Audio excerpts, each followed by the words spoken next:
So what do we got in Thank store next, Dana? So coming up is Tommy Peters, VP of Communities at GitHub. She leads the teams responsible for enabling online creators and open source communities on GitHub. This includes product efforts, developer relations, education, and so much more. Throughout her career, Tommy has been passionate about open source software. And Mohit, I love that, given over 70% of software today uses open source, right? Absolutely, absolutely, absolutely. Great. And Mohit, prior to GitHub, Tommy was the director of open source programs office at Microsoft, enabling 30,000 plus developers to consume and contribute to open source. And you know what, Mohit? She's held leadership positions at organizations like Mozilla, Red Hat, GNOME Foundation, OpenLogic, and so much more. She's even initiated programs such as the Microsoft FOSS Fund and the Azure Credits for open source projects. Stormy graduated from Rice University with a BA in computer science and today lives in northern Colorado with her family. Mohit, I spent some time in Boulder and I have to tell you, it's a beautiful part of the country. So it's great that Stormy is there. In her free time, she likes to run with her dog, explore microbreweries with friends, challenge herself with high intensity interval workouts, and read lots of sci fi. Well, a woman after my own heart. Over to you, Stormy.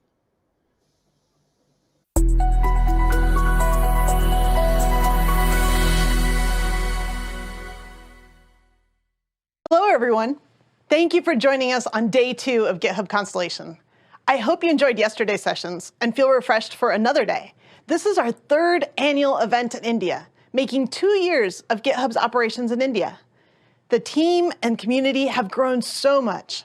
8 million developers on GitHub in India. Just wow. And the best part is that it has brought us closer to all of you, to the terrific community you've built. In the last year, you've made over 200 million contributions to open source software projects, and also created over 1 million new open source repos.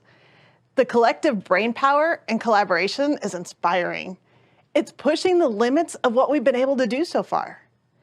Thousands of other developers around the world depend and build on the code you've created in India. We've seen so many open source projects that focus on areas that are important to this community.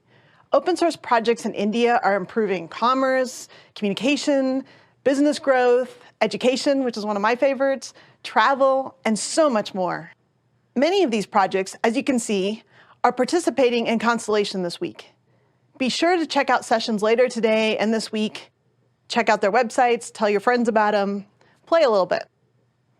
One example that I want to tell you about is Karate. Karate is an open source API and UI test automation framework with about 6,000 GitHub stars. It's a successful project used by dozens of Fortune 500 companies. It's a core part of the build pipelines of many enterprises. In 2021, the creator of the framework, Peter Thomas, received a GitHub India open source grant. Receiving the grant enabled Peter to pursue growing this project full-time.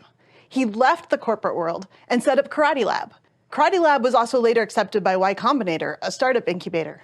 This was a dream realized, which is what the GitHub open source grants were designed for. Another program that we have is GitHub Sponsors, and that allows people and organizations to contribute to open source software projects directly. Open source has been growing globally in India, and 10 million software projects from around the world depend on the packages that all of you have created in India. So 10 million other projects are depending on the work that you've done. That's amazing. Anyone around the world can show support for those projects that they depend on. You can financially support open source through GitHub Sponsors. Go to GitHub to sign up and to become a sponsor maintainer for your project, or to donate to your favorite open source projects, like Karate. And it's not only the open source software community that depends on these open projects, but many of the largest and most critical organizations on the planet do too. They rely on projects on GitHub to be fast, efficient, reliable, and secure. These companies are using open source software and contributing back to it. In fact, 36% of enterprises contributed to open source software projects in this last year. Many of you work for those enterprises, and you're looking to GitHub to help make software development easy for your company. We are excited to work with you as your partner as you help your company be part of this world of open source innovation. At GitHub, we know we need to continue to make it easier and safer for enterprises to consume and contribute back to open source code. The past year has been a reminder to all of us of the critical importance of security in open source projects. Writing secure code is just too hard today, but we're committed to making software development more secure through the tools we give developers and enterprises. We've built the best security resources and tooling for enterprises, and we're giving them away for free to open source software projects. These tools will help people update their dependencies and find and address security vulnerabilities. And when you resolve issues, we want to make it easier for you to notify the teams that depend on your code. That way they can update to the latest version of your software. As Thomas said yesterday, software development is a collective effort, and we all need to work together to write secure code. That way we can focus on solving problems and building better software. In addition to security, we're making it easier to find and discover projects with new and improved project lists. There's new functionality to star and manage your favorite repos. You can mark your favorites, organize by themes, and we've actually created a list of the projects made in India. Check it out. Speaking of innovation and growth, we believe it is just as important to support the next generation of developers as it is to support current ones. The student population in India is incredible in its size and depth. We are super lucky to partner with some awesome universities and professors across the country. In the past year, we nearly doubled the number of students using GitHub to develop software. We now have more than 350 higher education institutions in India using GitHub's educational program, supported by more than 80 campus experts, students focused on bringing other students into the world of open source. With the campus program, students across many of India's higher education institutions have access to GitHub's full product. And as India has always known, the student ecosystem is incredibly important to the continued growth and pace of innovation. The more we can do to equip the developers, innovators, and solution builders of tomorrow, the brighter our future will look. The GitHub Student Developer Pack now offers over 15 million rupees worth of free software and services to student developers. And we've designed specialized paths to make it even easier for students to get started. If you're a student, teacher, or administrator, join GitHub Education. We have a number of resources and tooling that are designed specifically for you. If you're not a student or teacher, please tell the students and teachers in your life to sign up. We want to do everything we can to support your continued growth. We expect and look forward to having 10 million developers in India on GitHub by 2023.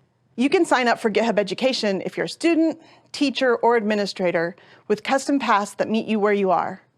And finally, it's only together that we can secure the open source supply chain and build the future of software. Thank you for joining us today, and I hope to see you all in person next year, if not sooner. But for sure, I'll see you online on GitHub. I look forward to seeing what you're doing there. Whoa, what an inspiring session, Mohit. In the last year, Indian developers have made over 200 million contributions to open source software. Can you believe it? And the success story of karate is so inspiring. It was great to see how GitHub grants enabled Peter to set up Karate Lab, which is now accepted by Y Combinator as well. And did you hear the last part? The expectation to have 10 million developers in India on GitHub by 2023. All amazing callouts today on this session. By the way, Mohit, looks like after Matt's keynote, we are going to split into security, community, and DevOps tracks, correct? Yes, that's right, Dhana. Mohit, did you know that I actually have a background in security? And after listening to all those amazing panelists in our security session yesterday, makes me think I should hop on over to security with Amol next. Wait, are you ditching me? Well, not at all, Mohit. You will be joined by my dear friend and the super talented Gandhali Samant. I'm sure you will make a dynamic duo. That's fine, but only if you promise to meet me after party on day 2. Absolutely, that's a plan. Folks, Cool. after Matt's session, I hope to see you all in the security track at 11:45. Well, continuing to our next keynote speaker, it's a pleasure and honor to welcome Matthew Mccolow. He will be talking about building software with the world and will be telling us about some of the new features that we have for you. He will also be joined by our very own Hubbers with some cool demos as well. So stay tuned. Lot more coming up. Matthew is GitHub's Senior Vice President of Product, where he leads the teams responsible for GitHub's product strategy, product management, and product roadmap. Throughout his career, he has worked to make better together the mantra for his teams and projects, in the belief that groundbreaking work happens best through collaboration. Matthew became fascinated by the societal impact of software as a young student and has continued to be passionate about how technology is shaping the future throughout his career. At GitHub, his decade long journey began with founding the GitHub training, professional services, and field services team, and there was no looking back. He is today the VP of he was the VP of Global Go-to-Market Solution before taking up the SVP for product role. In addition to his work in software development and team building, Matthew has a passion for writing, co-authoring books such as Presentation Patterns, Version Control with Git, Building and Testing with Gradle, Jenkins, The Definite Guide, and many other such awesome, great books. Matthew lives in Olympia, Washington, is passionate about charities that improve quality of life, and loves plant propagation, beekeeping, and spending time in nature with his wife, 3 daughters, 2 rabbits, and a dog. Great with that. Matthew, over to you.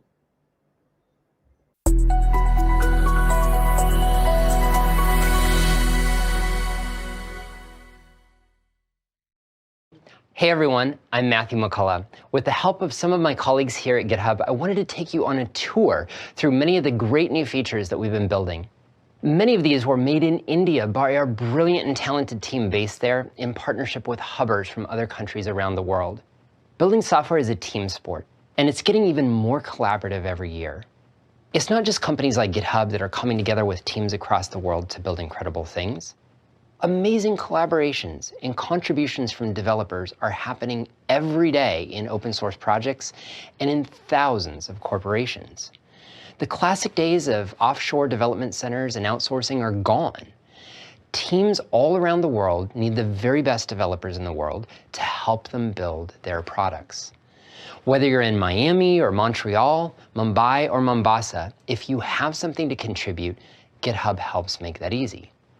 This collaborative style of work is what GitHub was built for from the very ground up. Increasingly, we see agile teams come together, building software iteratively and deploying frequently.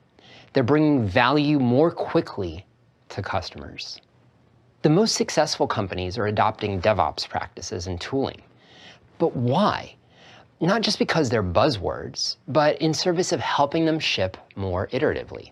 Even with all that talk of flexibility, the way that these same teams planned the software deliverables is a very rigid process, using tooling and issue tracking systems that trace their heritage back decades.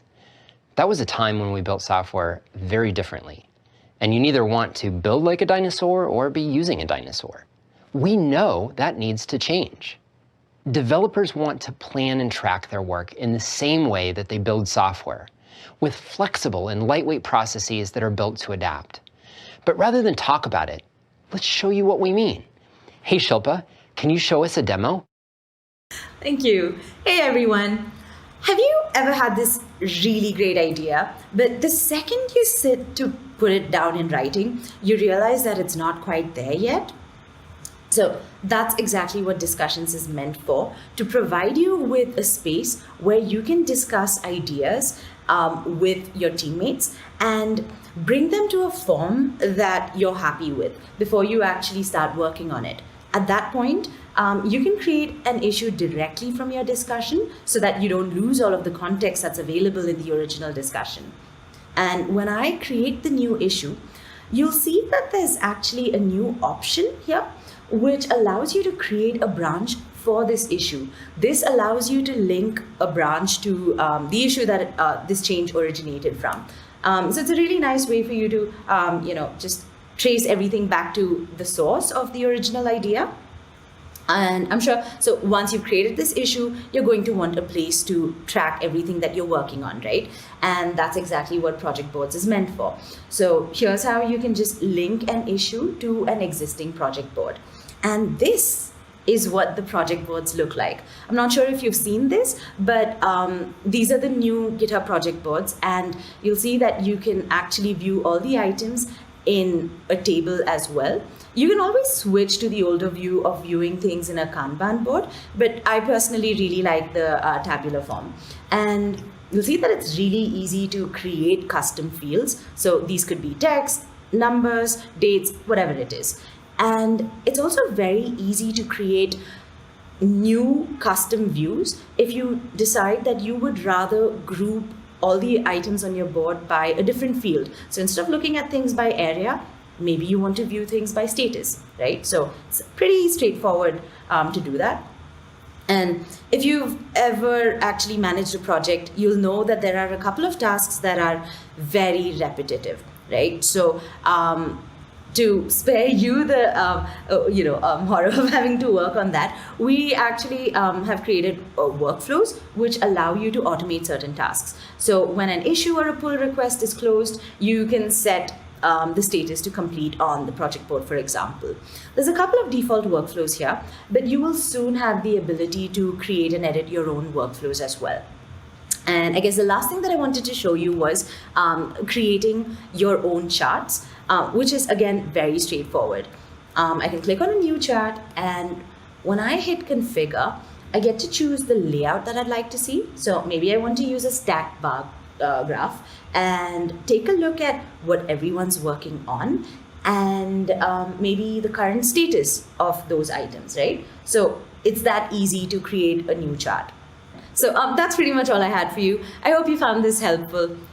Back to you, Matthew. Thank you so much, Shilpa. As you saw in that demo, GitHub Discussions gives you a space to collaborate on ideas and helps you build communities inside your company. With our new planning and tracking tools in GitHub Issues, we let you track that work, break it down into steps that make sense for your development teams, and then categorize and assign it. It also gives you the traceability you need and offers stakeholders transparency, a window into the software development process. Now, knowing what to do is one thing, but having to build it is another. To do that at an increasing scale, you have to both onboard new developers into the team and make the developers you already work with more productive. How many of you started with a new company in the past 12 months? Do you remember what it was like the first time you joined a team? I know I do. There are so many things you have to do before you can write and commit your first line of code, and honestly, that's why you joined the company. In some companies, it can take weeks or days to get started. And here at GitHub, we're innovating to get the ramp-up time for a new development environment down from days to less than 15 seconds. Now, sounds too good to be true, right? Rohit, do you want to show us how this is even possible? For the sake of the demo, we'll be using GitHub's own source code repository. This contains the code of everything that you see on github.com. So here we are in the GitHub/GitHub repository. Now, bear in mind, it's a fairly large repository, and when cloned on your hard drive, it can take up to 22 GBs. So if I were to get started the traditional way of cloning it and then setting up the required dependencies, I might need to factor in about an hour or more to get started. The other alternative that I have to accelerate this is GitHub Codespaces, which is a dev box on the cloud, and it can be configured to our requirements. So I have choices for the RAM, the cores, and the storage space that I can spin up on this code space. But for now, I'm going to go with the default option here. 32 cores and 64 gigs of RAM should be good. The code spaces can be interfaced with directly from the browser or through VS Code installed locally on your laptop. And once ready, and once you're connected to it, you have complete access to the full-blown VS Code experience with access to the marketplace and extensions. In fact, I've added the GitHub Copilot extension here so that it can help me write some code later on. In addition to this, you also get access to the complete terminal and all of your files checked out and your dependencies pre-installed. So this can help you accelerate the amount of time that it takes to get started on a project and bring it down to a matter of seconds. So now that we have our dev box ready, it's time to contribute back to this code base. So let's add a test case here so that whenever we're working with our APIs, if a default version is not mentioned, it returns a blank array. So to write this test case, I start off by writing the name of the test case, and GitHub Copilot reads this, understands what I'm trying to do, and provides a contextual suggestion. the suggestion offered here is pretty much what I want to do. It gives an empty array back. And this is exactly what I wanted to implement. So I can accept the suggestion by pressing tab. And now it's ready to be committed back to the code base. Once I commit it, I can start off the code review process by opening up a pull request, and then we can take it from there. So there you have it. We've been able to check out a fairly large repository, get started, and contribute back to it with the help of GitHub Codespaces and GitHub Copilot, all in under 2 minutes. And with that, I want to hand this back to Matthew, and thank you so much for joining us. Thanks, Rohit. Think about that for a moment. Even here at GitHub, for our main monorepo that's over 11 gigabytes in size, with over 1 million commits, we can stand up a full clean developer instance in under 15 seconds. This doesn't just impact productivity for new developers, but it massively speeds up work for our existing developers who spend less time managing their development machine. Not only that, but it opens up new possibilities, like creating a brand new development box just to review and test a pull request that someone has asked you to look at. It also makes it easier for other teams across the company to contribute. Pushing the boundaries even further, you saw how Copilot helps developers, once they get into a fully set up development environment, go faster with the aid of our AI coding assistant right there alongside them. When I talk with enterprise customers who have a very broad portfolio of projects, there's a tremendous value to storing that development environment configuration as code alongside the source. It makes being able to get a reproducible dev environment in seconds viable not just for the main branch, but for historic branches and tags too. It's far less time intensive to fix bugs or add new features into existing software when a working dev environment is just a click and seconds away. Codespaces helps companies more easily keep on top of their backlogs of work. When a bug comes up, create an environment and fix it. No need to wait for a large backlog to build up for a particular product before you can justify the overhead of resuming active development on it. Speaking of enterprise customers, everyone I talk with today is concerned about software supply chain security. And further, there's a direct correlation between the amount of code written and the number of security issues found. Writing secure software is just too hard. It begs for help. If, as industry analysts say, the world is going to double the amount of software created over the next 5 years, we need to make it vastly easier for teams to find and fix security vulnerabilities, prevent the most common forms of software supply chain attacks, and keep software dependencies up to date. Amit is going to show us the latest innovations in GitHub's advanced security tooling that helps address these needs. Over to you, Amit. We have GitHub Advanced Security enabled on our private repositories, but anyone can enable security analysis on public repositories for free. Just go to Settings and turn it on there. I can get an overview of the security situation from the Security tab in my repo. I have got Dependabot enabled, which will report on dependency vulnerabilities in my repo, but it will also submit pull requests to fix those vulnerabilities. Here we can see Dependabot telling me about a number of vulnerabilities it has found. Here it is suggesting me we update the cross-fetch dependency to the latest version. Now this is a minor fix and it's already passed our CI tests run by Action, so I'll approve the change. When we see all the tests passing, we can merge this change. Even our build processes can be kept up to date with Dependabot, as it will let you know about new versions of actions that you might be calling. Back in the Security tab, we have secret scanning enabled as well. We have no current alerts, but you can see in the past one of our engineers committed a GitHub token, so we have revoked that and removed it from the code. We can drill in to see more details if we need to as well. GitHub is able to detect over 70 different types of secrets out of the box, and enterprises with GitHub Advanced Security can also configure their own. So that's known vulnerabilities and secrets taken care of, but what about the unknown vulnerabilities? With the code QL, we can scan our code base looking for the code that would introduce potential security issue. We can see an issue here, but now in this case, it's probably not a major exploit, but we don't want to forget about it if it's going to take a while to fix. So right from here, we can create a new issue and track the issue through until we have it resolved. Let's leave some more details and I'll mark it as a good first issue in case someone wants to pick it up quickly. We also get a deep link to the alert as well as task list to keep track of how we are going. And that deep link takes us through to the alert. Finally, we have seen the security tab for the repositories. But if we have GitHub Advanced Security enabled for your organization, you'll see a security tab at the organization level as well. You can see the status of the security for all the repositories in your org and get a quick summary of how you are going. We can also see a security tab for individual teams. This will show the security status for all the repositories the team has admin access to. With that, I'll hand it back to you, Matthew. Thanks, Amit. Every tool you saw in today's demo are available now.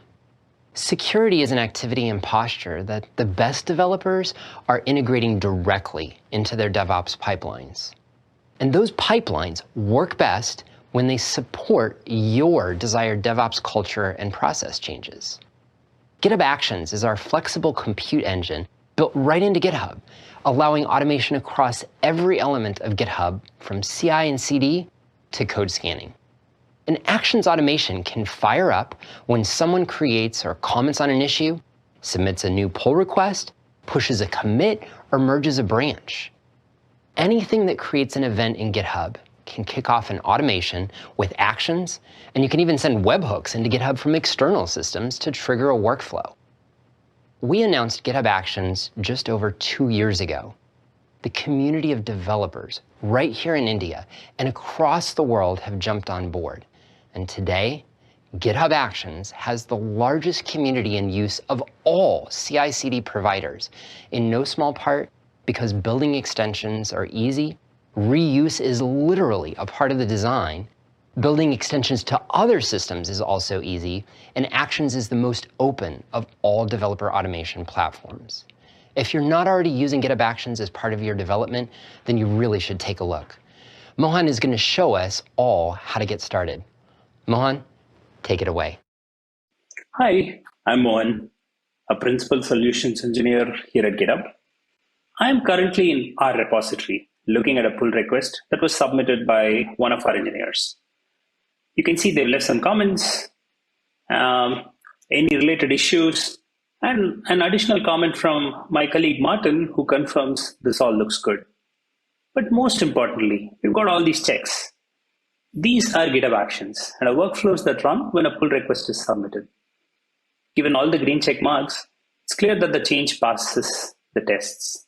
So I'm going to leave a comment, and then I'm going to merge the pull request to complete the review into our main branch. When the change gets merged, our CI/CD automation will automatically kick in.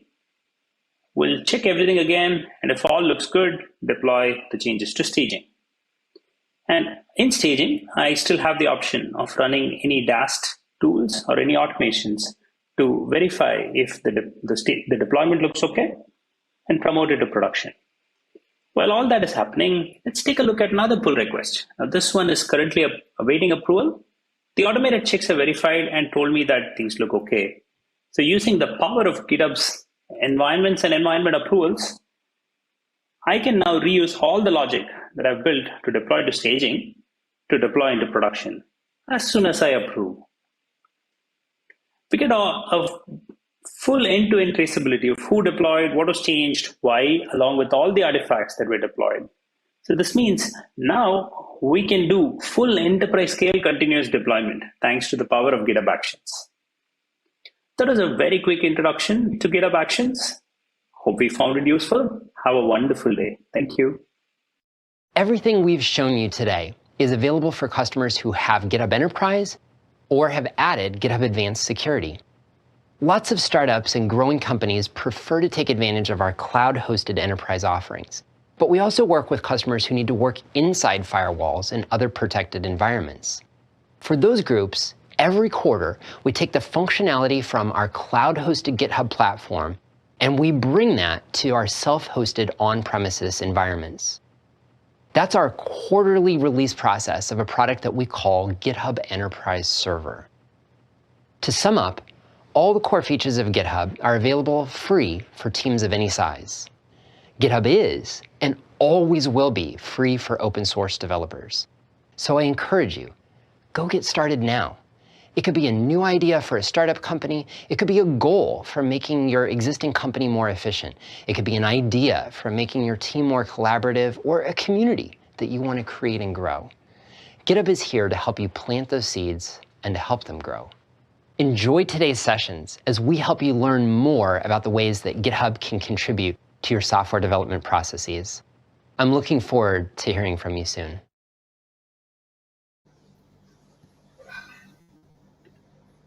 What a demo-packed session this was. So many new features and capabilities across GitHub Discussions, GitHub Issues, code spaces, and the amazing DevSecOps capabilities using secret scanning, CodeQL, Dependamod, so much more coming up in the platform. And as Matthew said, that get started today if you have not started with the platform yet. I still see so much love getting poured on Twitter. Before we move ahead on the further track down the community discussions, let's take a few more comments from Twitter's first. We have a comment coming up from Ashish11 Chavda. Ashish says, GitHub Discussions is an amazing feature. Communicating and interacting with collaborators and open source community right into GitHub. Yes, absolutely. This is a great feature to really get started with any ideas that you have. Great call out there. We are really tuned into and listening into every comment that you are posting. Keep that love coming in. Now let's change gears. Let's get into more discussion about what efforts we are driving to have much more fruitful engagement across the community. And for that, I welcome another friend of mine, Gandhali Samant, who will be hosting this track along with me.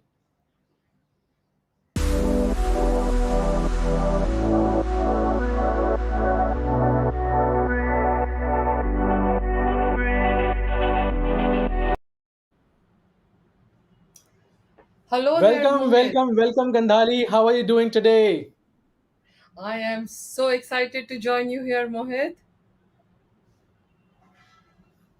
I'm really grateful to be here and talk to everybody today. So for those who don't know me, my name is Gandhali Samant. I lead the developer ecosystem and market engagement charter at GitHub, focusing on our India market. Mohit, do you want to introduce yourself for those who did not join yesterday? Absolutely. For all the viewers who are in the community track now, this is Mohit joining you all from Delhi.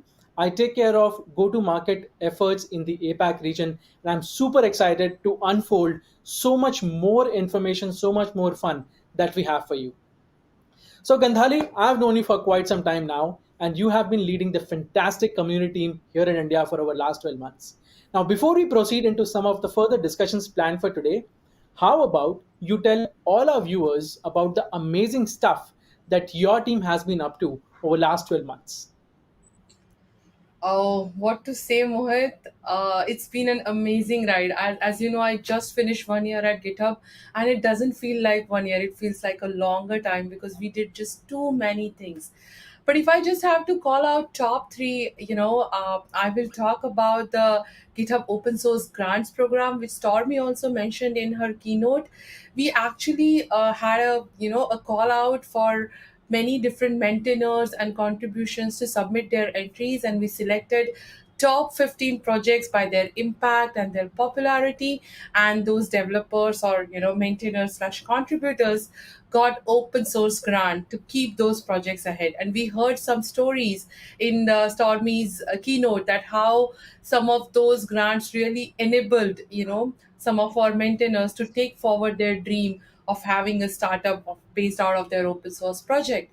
Secondly, we also made GitHub sponsors available for a small group of developers in India. So now we have around, I would say, more than 150 developers from India who are onboarded onto GitHub sponsors program, and we are hoping for more. And last but not the least, our GitHub for Startup program. We expanded it to more than 400 startups this year who have full capability products, GitHub products for their use. So if you look at all that, and if you combine it with the magic number that Thomas talked about yesterday, 8 million developers and counting, you can see what an incredible year we have had here at GitHub community team. Fantastic, fantastic. Always, always so inspiring to talk to you and the kind of work that your team has been driving. Great to hear again from you, Gandhali. I'm so glad you're here on this track with me today. Thank you so much, Mohit. So what So do we before we have move on next? to our next session, yes, absolutely. Yeah, we have a great session lined up. So let's get rolling to the next session. We have Ravi Suhag. He is the founder and principal architect of Open DataOps Foundation, and he's going to tell us about how modern data platform that empowers organization to discover, transform, analyze, and secure data faster and efficiently. With that, Ravi, welcome to day two. Take it away.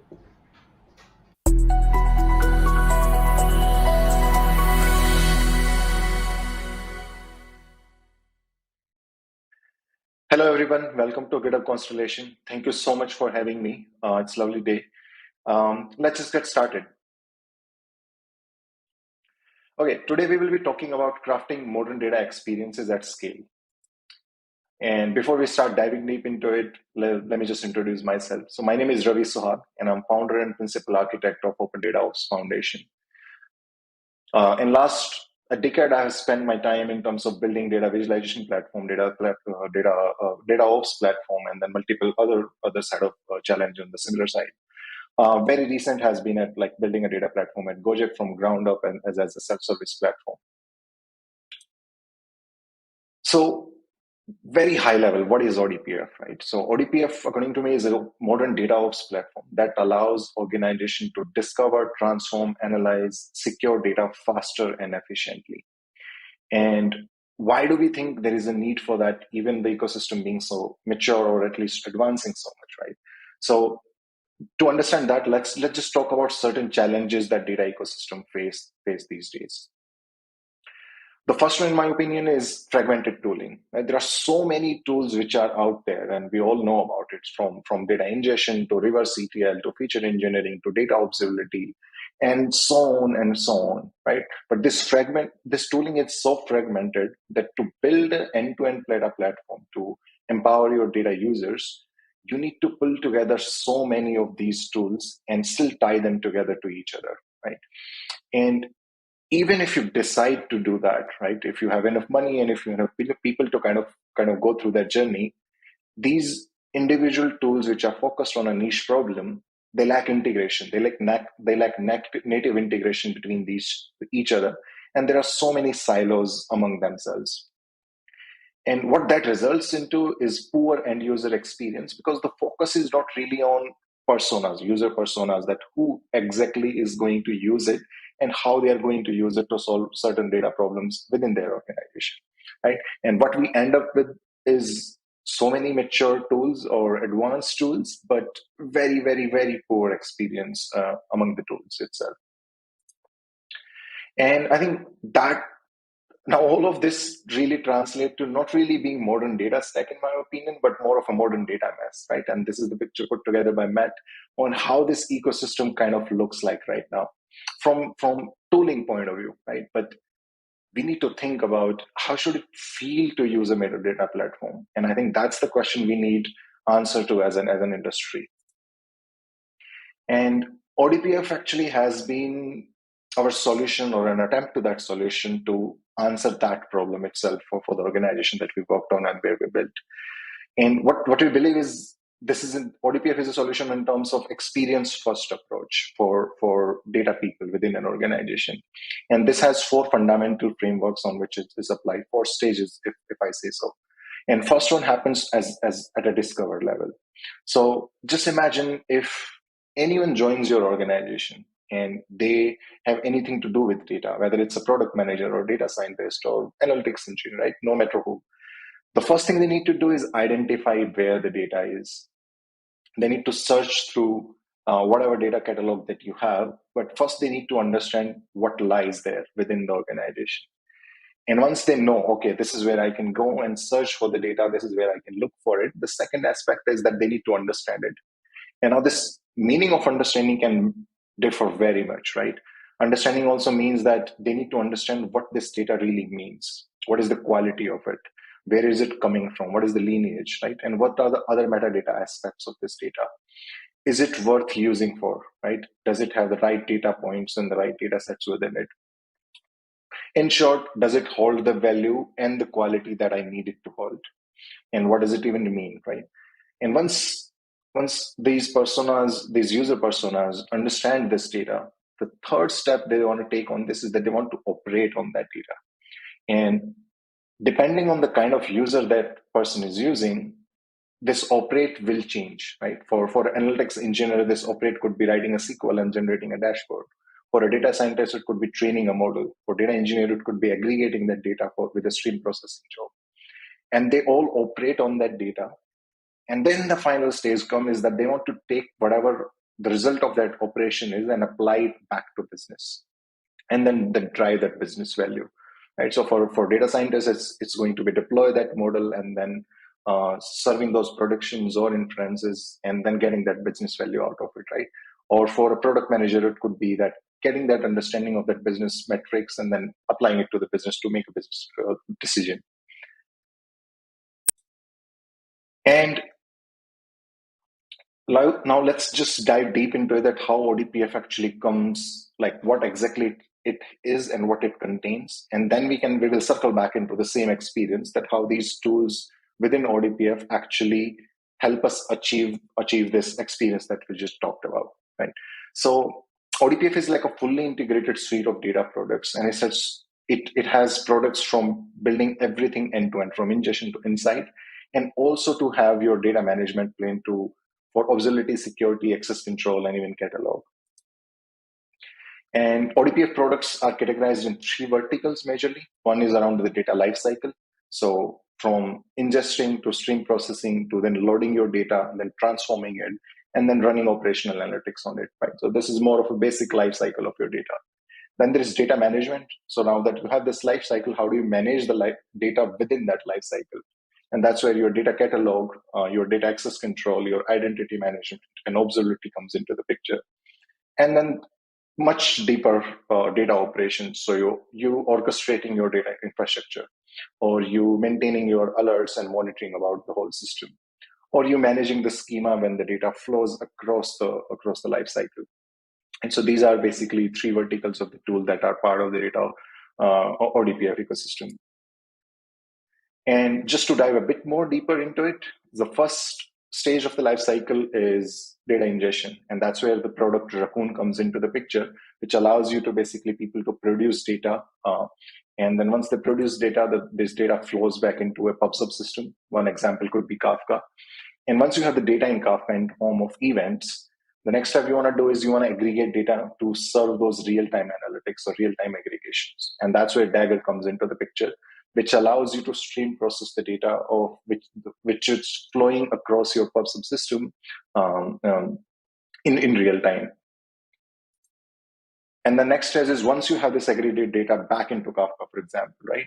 Now you want to load it into different places. Now places could be warehouses like BigQuery or Redshift or Snowflake, or even your normal databases like Postgres or Redis and so on. And that's where basically Firehouse comes into the picture, where you can pull your data from Kafka and then load it into different places. Now, once data is into a storage system, like generic storage, could be warehouse or your OLAP systems or anything else also, you need to transform that data, and batch transformation is particularly, so that you can model this data for more appropriate uses for downstream applications. And that's where basically Optimus as a tool of ODPF kind of fits into the picture, which allows you to abstract out all complexity of managing DAGs and managing dependency between the jobs, and easily allow you to write your logic and transform that data. And the next piece of lifecycle is Enigma, which allows you to basically generate your metric framework and the metric modeling on top of it, and then propagate to your analytics applications. Now, this is basically the whole lifecycle. And then the second piece is basically, as I talked about, Entropy allows you to orchestrate all these applications. So if you want to spin up a Firehouse instance, Entropy allows you to do that. Guardian and Shield basically powers the overall data access control and identity management. Who should have access to data by when and for what time period, right? So these are the problems are tackled with both Guardian and Shield. And is the data is of the right quality and I'm sending the right alerts when there is something wrong with it? That's where Predator and Siren comes into the picture, which allows you to have this end-to-end data observability into the place. And to build that entire catalog of the system or resources or assets that you have within the data assets you have within your system, Meteor and Compass basically powers that data catalog. And Stencil is the schema registry that whenever data flows through the ecosystem, it allows you to basically maintain and manage that schema across these events as well as the storage schema that is stored. So now coming back, right? So this is how ODPF products work together to power certain problems within that. Now, we fundamentally come back to the same problem. Okay, now we have these tools also, again, these tools, right, which are solving a particular problem. How can they come together to build that experience? The experience that we talk about where was 4 stages, right? So we'll just see, like right now, one of the case study of how ODPF, these products that we talked about, how they power the experience and a user journey within Gojek on something that we call like internally data console. So as I talked about, right, the first stage is discover. And that's basically the first page you see on the data console where you just simply go and you type down on something. Let's say I'm just looking for something related to booking, right? And this first landing page is actually powered by Compass and Meteor. And since everything is API driven, every organization is allowed to basically go together and build their own experience like this. This is just specific to Gojek, for example. And this UI and this interface is completely powered by Compass and Meteor. And so that's the first stage, discover. Anyone can simply come and then type it down, whatever they're looking for, and they will find all the data, all their Kafka topics, all their jobs, all their processes that are running, all their tables into their warehouse, or even in the normal database systems, everything, right, end to end. Now, second stage we talked about, right? So this is, let's say if you landed on a data warehouse table, BigQuery table as an example. So this page basically kind of shows you the whole summary of it. Like what is the metadata? The current screenshot that you see is more of a quality perspective of it, how the quality of this particular table is ongoing. And this is the understand part. You're trying to understand the quality, who has access to it, how the history has evolved for this. And what are the issues that are being raised around this table or this data, this asset. And that's basically the understand part. Like you're trying to understand the context of this data.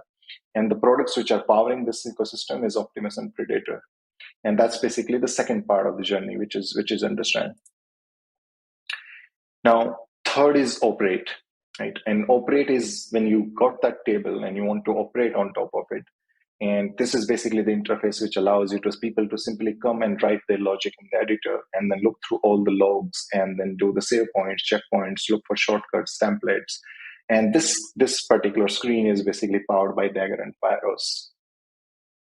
And that's basically the third stage, that you're operating on that data. And this particular journey that I'm talking about is more from an analytics engineer point of view. And then last stage, like, now that you've aggregated that data, you want to visualize it. And visualization is just like one example we are taking of Apply. It could be, as I talked about, like could be different for a different persona. And this is where person can just visualize this data, that aggregated data on the screen, and then just explore it through different dimensions, which is basically powered by Enigma of ODPF ecosystem. And that's basically the entire journey of discover, understand, operate, and apply. Now, if you see in this journey, user is not basically talking about, okay, I need to go to Compass to search for my data, and then I have to go to some data observability tool, then I have to go some stream processing tool, and then I have to go to some OLAP system to search for what tables lies, and then I have to go to some analytics system, let's say More or Google Data Studio or Tableau, and then visualize it, right? And if you see like none of that is here, what you see is a very continuous journey for a particular persona, and a similar kind of journey exists for a different persona also, right? So tools are completely abstracted out, and then experience is what is at the forefront. So people are not bothered about jumping from one tool to another. They're not even bothered about I'm going to use this tool or that tool. They're not even they don't even know in some cases which tool is powering it, right? What they're worried about is that how do I find the data? How can I operate on it, and how can I take it back and drive the business value out of it? And all of this is happening because ODPF products that we talked about are completely API driven, works very well with each other, and then build natively on a lot of data ecosystem spaces. And everyone is allowed to basically bring together their own UI and then basically build their own experience if they like to have it as custom for their needs. And that's another aspect like we're just talking about, right? Like, and all the ODPF products are not just built in isolation, which does not work with rest of the ecosystem. Actually, they leverage a lot of open source tools and technology, which is out there to make all of this happen.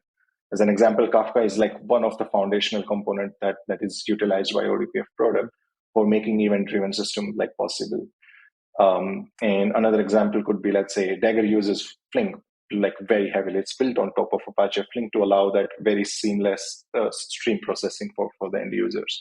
Optimus under the hood leverages Airflow, but abstract that complexity out so that makes it super easy for end users to use it. And so it's built around the ecosystem on top of these mature open source tools. And it's also basically integrates with the rest of the tools again also into that case, right? So it's built with the ecosystem. And it's battle tested. It's already powering a lot of large scale data platform teams. It's originally built at Koje, and we built it as part of like 3.5 years of journey. Then evolved it to different organizations like Midtrans, and Mocha. And now even outside the Godot family, like couple of organizations are trying it out, like as an example, ZoomCard. So it's already battle tested at large scale data platform teams for last 3 to 4 years. ODPF also has like a very growing community, like since it got open source very recently. So we have some around 200 plus contributor, which have like kind of grow 80% in last 1 year. And close to 2,000 commits have happened in last year, which is also like 39% growth to what it was earlier. And across GitHub and Slack, we have some 1,000 plus community members, and some of the screens of the faces of people you can see here. So we have like a very vibrant community that it's growing. Now, second thing is that I think we highly encourage people to kind of come on board and get involved into it. And then there are like 2 places where you can get involved. All the code, all the open source development is happening on GitHub. So you can just go to github.com/ODPF, and you can explore all the projects that we talked about. Everything happens in open source, and we develop the whole development happens into the open source itself. So GitHub is your source if you want to contribute, look at the code, how these products are built, and happy to kind of be more involved into it. Slack is where basically most of the maintainers have conversations if someone has questions and then they're looking for on-call support or things like that. So I would recommend people to, if they are looking for certain questions and they want to know more about the projects and talk to maintainers, GitHub would be the right place to basically join about it. And ODPF.io, you can just go and find out more about these products and then certain documentation and things like that. And yeah, that's pretty much it. More than happy to take questions offline also.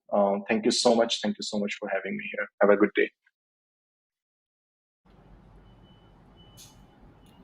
That was such an immersive articulation of all the awesome work that Ravi has been doing. I'm sure our viewers had a lot to learn from that. I learned a lot from it.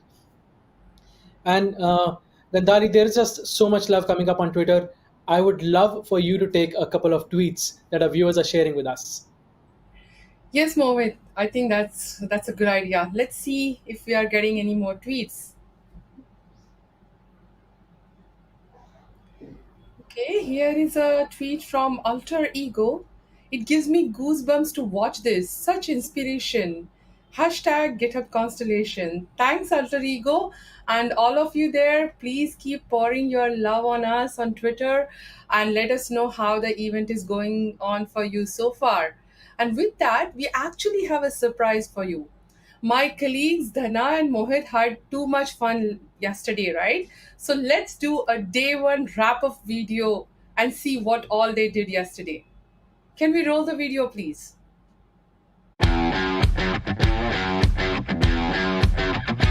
Thank you for joining us this week. I'm here to kick off our third annual event in India, GitHub Constellation. We have so many great sessions for you, and I hope you enjoy them.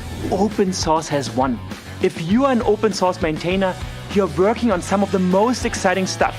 Developers from around the world are working and collaborating together on open source. 2, the interconnected community is a powerful one.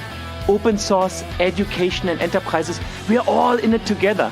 We are building the future of software, and our mission is to accelerate human progress through developer collaboration. And 3, we are committed to India. We are committed to growing GitHub in India, to hiring in India, to supporting Indian developers, maintainers, and students by giving back through programs to GitHub sponsors, accelerate the open source bootcamps and externships. This has led to a huge opportunity for India because India has become the place with the largest number of talent and developers. Just to give you an idea of the scale of acceleration, it took 30 years for the Indian software industry servicing the global market to reach $100 billion in revenue. The second $100 billion came in 10 years. And now the industry does about $227 billion in revenue. The third $100 billion is going to come in 3 to 4 years. I do believe all of you can play a huge role in building a bigger community of open source developers, in playing a larger role in global open source products, and launching India's own open source products that can be taken globally and therefore make a huge difference to the transformation of India and the world. By the way, I picked up a new hobby and I wanted to show you my new camera to click the beautiful Bangalore rains. What are you up to with that snorkel? It is so hot here in Delhi, Dhana. I'm just trying to use the power of manifestation to feel that I'm at a beach and trying to get rid of this hot summer. I will use your program as a call for action to all the developer community to come and join hands with us to help us develop it. I think there is a lot for me. I'm taking back from this discussion, and there's a lot for everybody else who's listening to you to come and contribute back to our nation building. By the way, cool look, Mohit. I'm just trying to match our cool Indian developer community and the coolest projects that they are contributing to. Recently, I had an interaction and my Honorable Minister Ji spoke about, why don't you teach A, B, C, D, F, G to higher education students? I said, sir, they already know because, they studied about A, B, C, D in school. He said, no, I'm talking about A means artificial intelligence, B means blockchain, C means cyber security, D means data analytics and intelligence, E means electronics, F means faster coding. Maybe in his words, maybe faster coding. It means no code, approach. And G is GitHub. So this is where we see the GitHub is very, very important for our national education policy. I see that Central Perk Cafe on your t-shirt. Friends, it's my go-to show. I have something interesting for you. Check this out. Hey, is that Ross's monkey? Yeah, that's Marshall. We at Z are looking at a 3-pronged strategy: tools, technology, and processes. Get the right set of tools which are easy to use, make them available to the developer so that vulnerabilities are highlighted at a much earlier stage. One of the examples is the integration of GitHub Advanced Security, which we have recently undertaken. Second, and most importantly, is train and sensitize the developers and equip them to be able to address the issues before the code is checked in. And finally, and most importantly, is to have the process and guidelines very clearly defined. If there's a completely closed source option and there is an open source option, I tend to gravitate towards the open source because, if you hit some feature limit or something like that, you can continue to extend at a code and contribute back. And so with Roy, we are building like a no-code platform that basically allows you to get started like a no-code, but then you can continue to extend at a code level anytime you need. And our experience with seeing how developers are extending it in different scenarios has been really interesting, various kind of use cases, and that has been a really good learning experience for us. I think this is a growing trend today. So, your experiences will help a lot of new startups and organizations who are going in the same directions as each of you did. These were your hosts, Dhanashri and Mohit, signing off. Have a great day.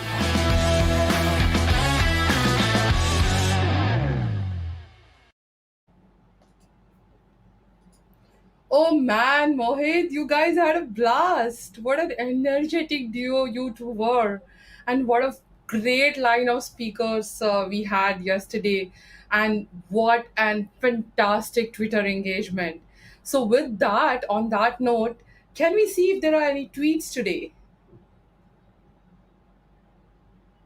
Okay, we have a tweet from Carrie Cool Dude. GitHub's code spaces is a really great tool as you didn't need to fork the repo. We can directly code only and make changes to repo and hashtag GitHub Constellation, GitHub India. Yes, Carrie Cool Dude, I totally agree with you. In fact, I use code spaces all the time when I have to write code. It's one of the best features about GitHub. I love it. You and I are on same page. Mohit, do you want to take the next tweet? So much more love that our viewers are sharing. Yes, why not? Let's roll. We have this one coming up from Ishank Jena.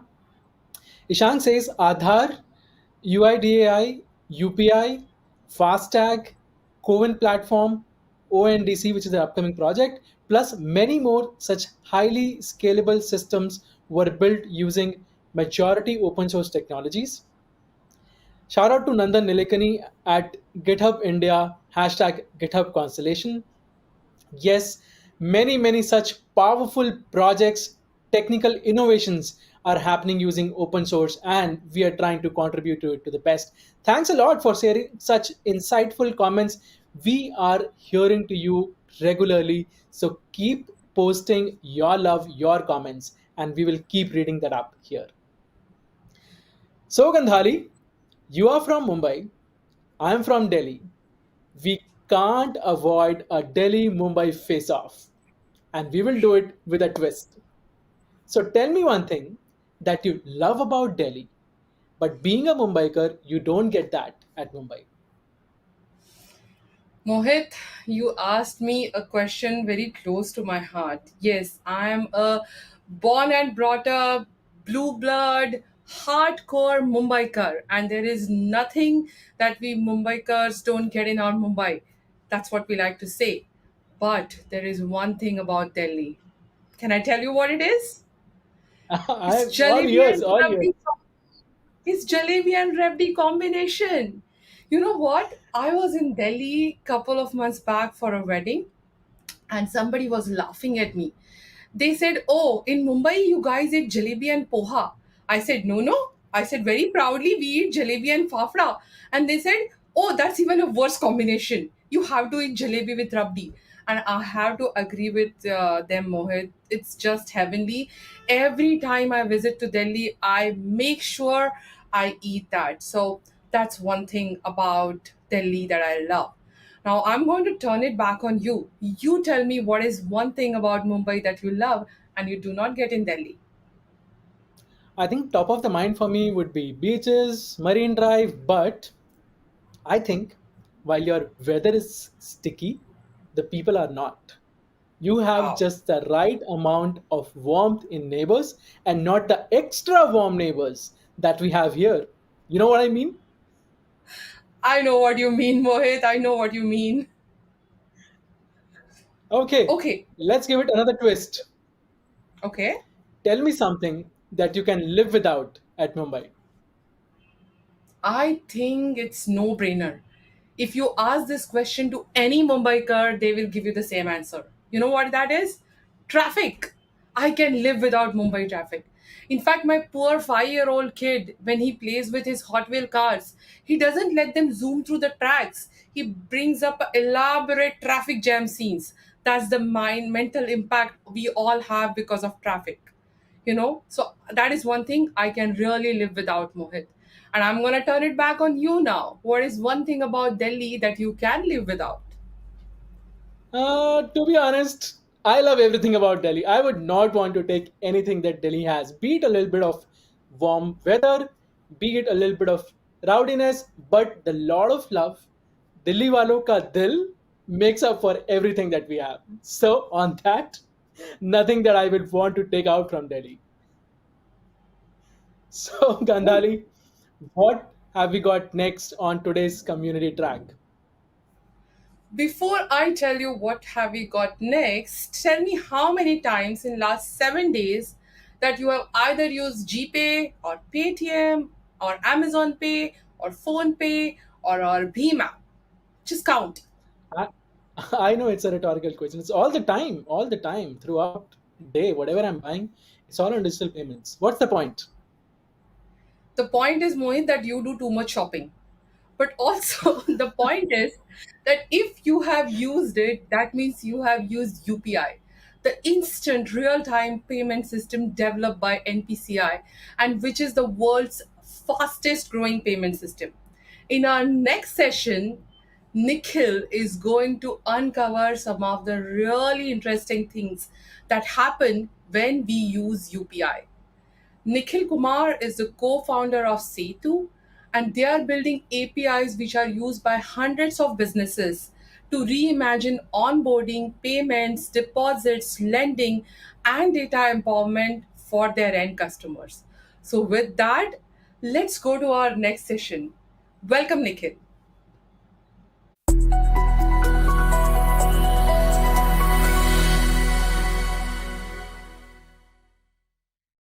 My name is Nikhil. I'm one of the co-founders at Setu.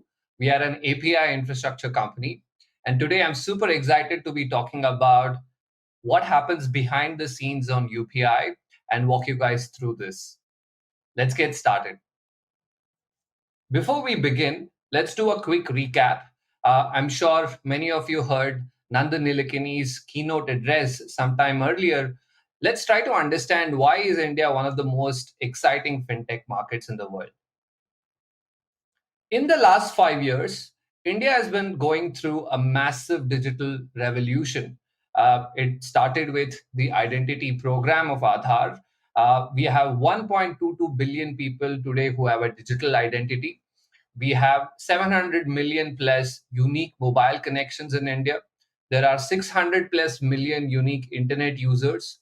We have 5 billion plus digital transactions that are happening in India every month. 81% of Indian adults have a bank account, and there are over 10 million plus businesses who are actually registered for our taxation system. How is all of this magic happening? What changed in India in the last 5 to 10 years? All of this, let's look at it on what brought about these changes.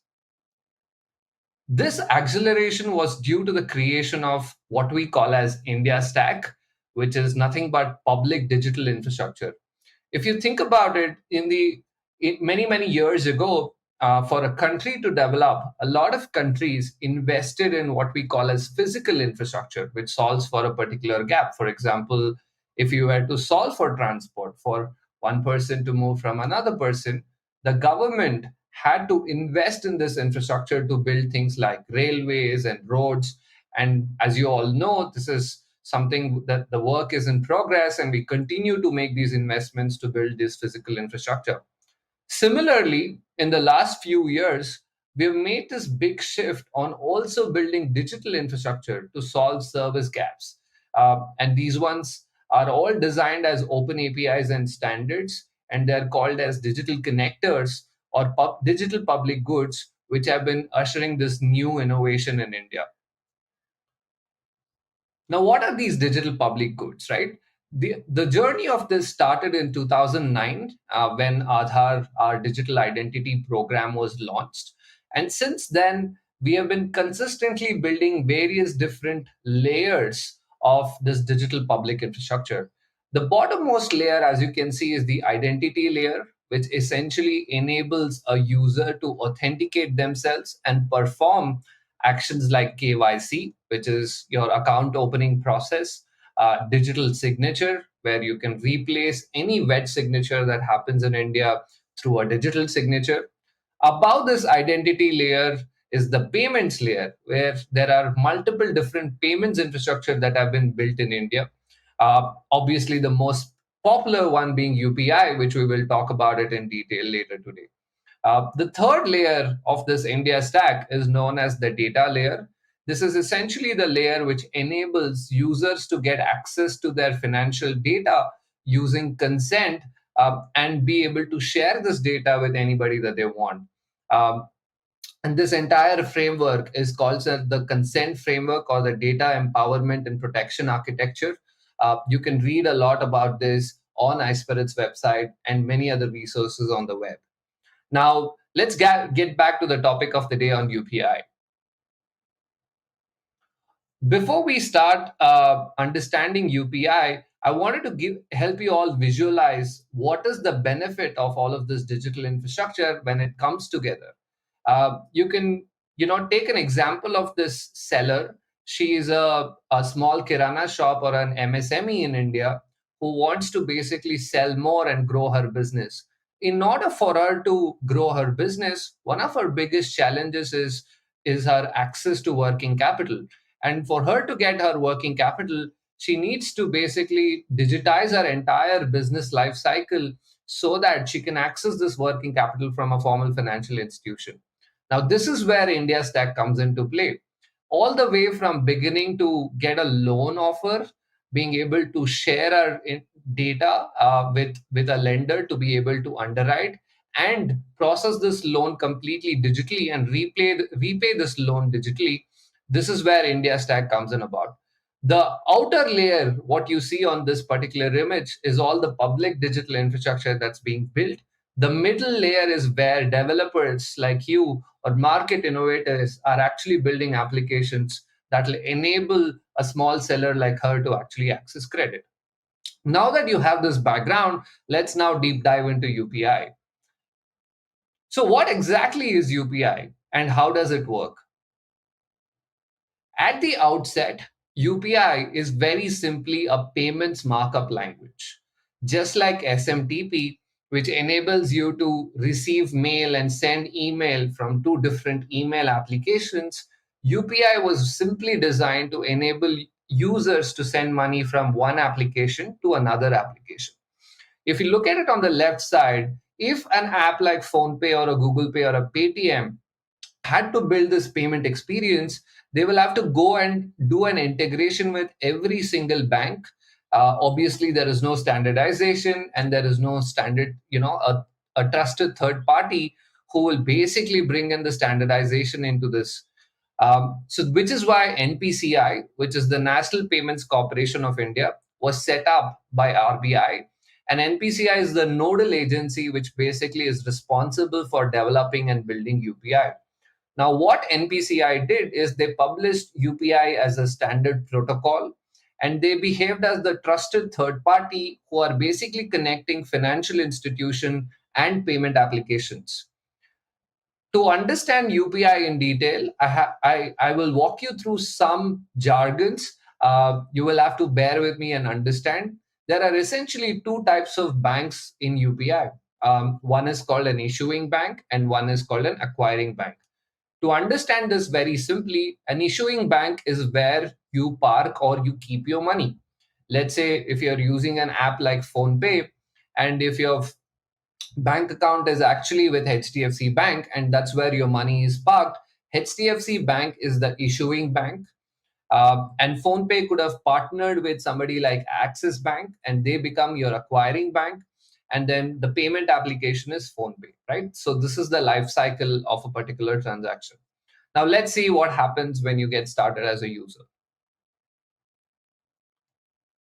Okay, let's understand why is UPI special? What principles was it built on? As all of you are enthusiasts of open source, you would be very happy to know there were a bunch of decisions that were made to make UPI successful. On business decisions, it basically was a bank account to bank account transfer. So there was no cost of credit, immediate settlements, money moves in real time, there are no chargebacks. And most importantly, nobody required additional hardware. There was no POS acceptance machine or a debit card that need to be issued for somebody to do this transaction, right? It was mobile to mobile. On the technology side, there were a bunch of open source software that was basically used to build the entire UPI switch. And this is very, very important because this was one of the primary reasons why the cost of processing a transaction was come down. The UPI switch was built using a bunch of open source tools like Postgres, Grafana, Kafka, and so on. And this is one of the reasons why there is no lock-in with any vendors, and we have been able to bring down the cost of every transaction that happens on UPI. Many other design choices on the technology by using commodity hardware, which enables horizontal scalable architecture, databases and data stores for transaction versus monitoring versus analytics, aggressive in-memory operations and asynchronous API calls, and also extreme automation for handling scale at both system and a process level. Now that we have understood what the principles were built on, now what does the payment markup language look like? So you can very simply understand on the left side is basically the payload of UPI. And if you look at this particular payload, it broadly has 4 large categories, right? So sub-objects. So the first one is the address of the person who's sending the money. So let's take an example of somebody like Alice who's sending money to Bob. So Alice's payment address is alice@ybl, and there is some details about which account is linked to this particular address, and we'll talk about that in a little bit in detail. But it has the details of the person who's sending the money. It also has the details of the person who's receiving the money, and it has details of the amount and the context of the transaction of why Alice is sending money to Bob. And it also has authorization from Alice it's basically a token which basically enables or authenticates Alice to make this money movement from point A to point B. So this is basically what the primitive of UPI looks like, the payment markup language, from address to address, amount, and then authorization, right? So now let's go a little bit into details of how this works. So we'll divide our understanding of UPI into broadly 3 steps. The first step being setting up UPI. The second step is transaction. And the third step is settlements. Now, let's get started with setting up UPI. I'm sure many of you have gone through this experience as end users by yourself, but you may be wondering what is really happening behind the scenes. And now we will try to understand what really happens when you actually set up UPI for the first time on your payment application. So the step number 1 of setting up UPI is basically creation of UPI ID.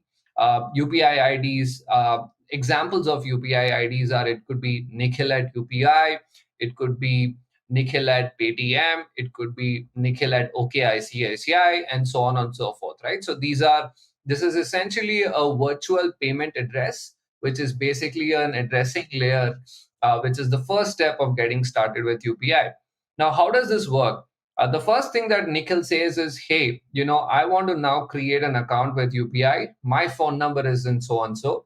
So the first thing that PhonePe, which is, let's take example of PhonePe as the payment application, they verify your mobile number using OTP. And once they're verified, they basically create a new payment address. Now, let's take the example of Alice, who's trying to send money to Bob. So the payment address created for Alice is @YBL, and YBL is the handle provided by PhonePe's acquiring bank, in this case, ICICI. So this is the first step. All that it takes to create a payment address is, PhonePe, which is a payment application, will verify your mobile number.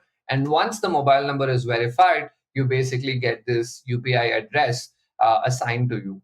Now, once the UPI address is created, this is what the database looks like. So there is an entry on PhonePe's database, which is the application layer.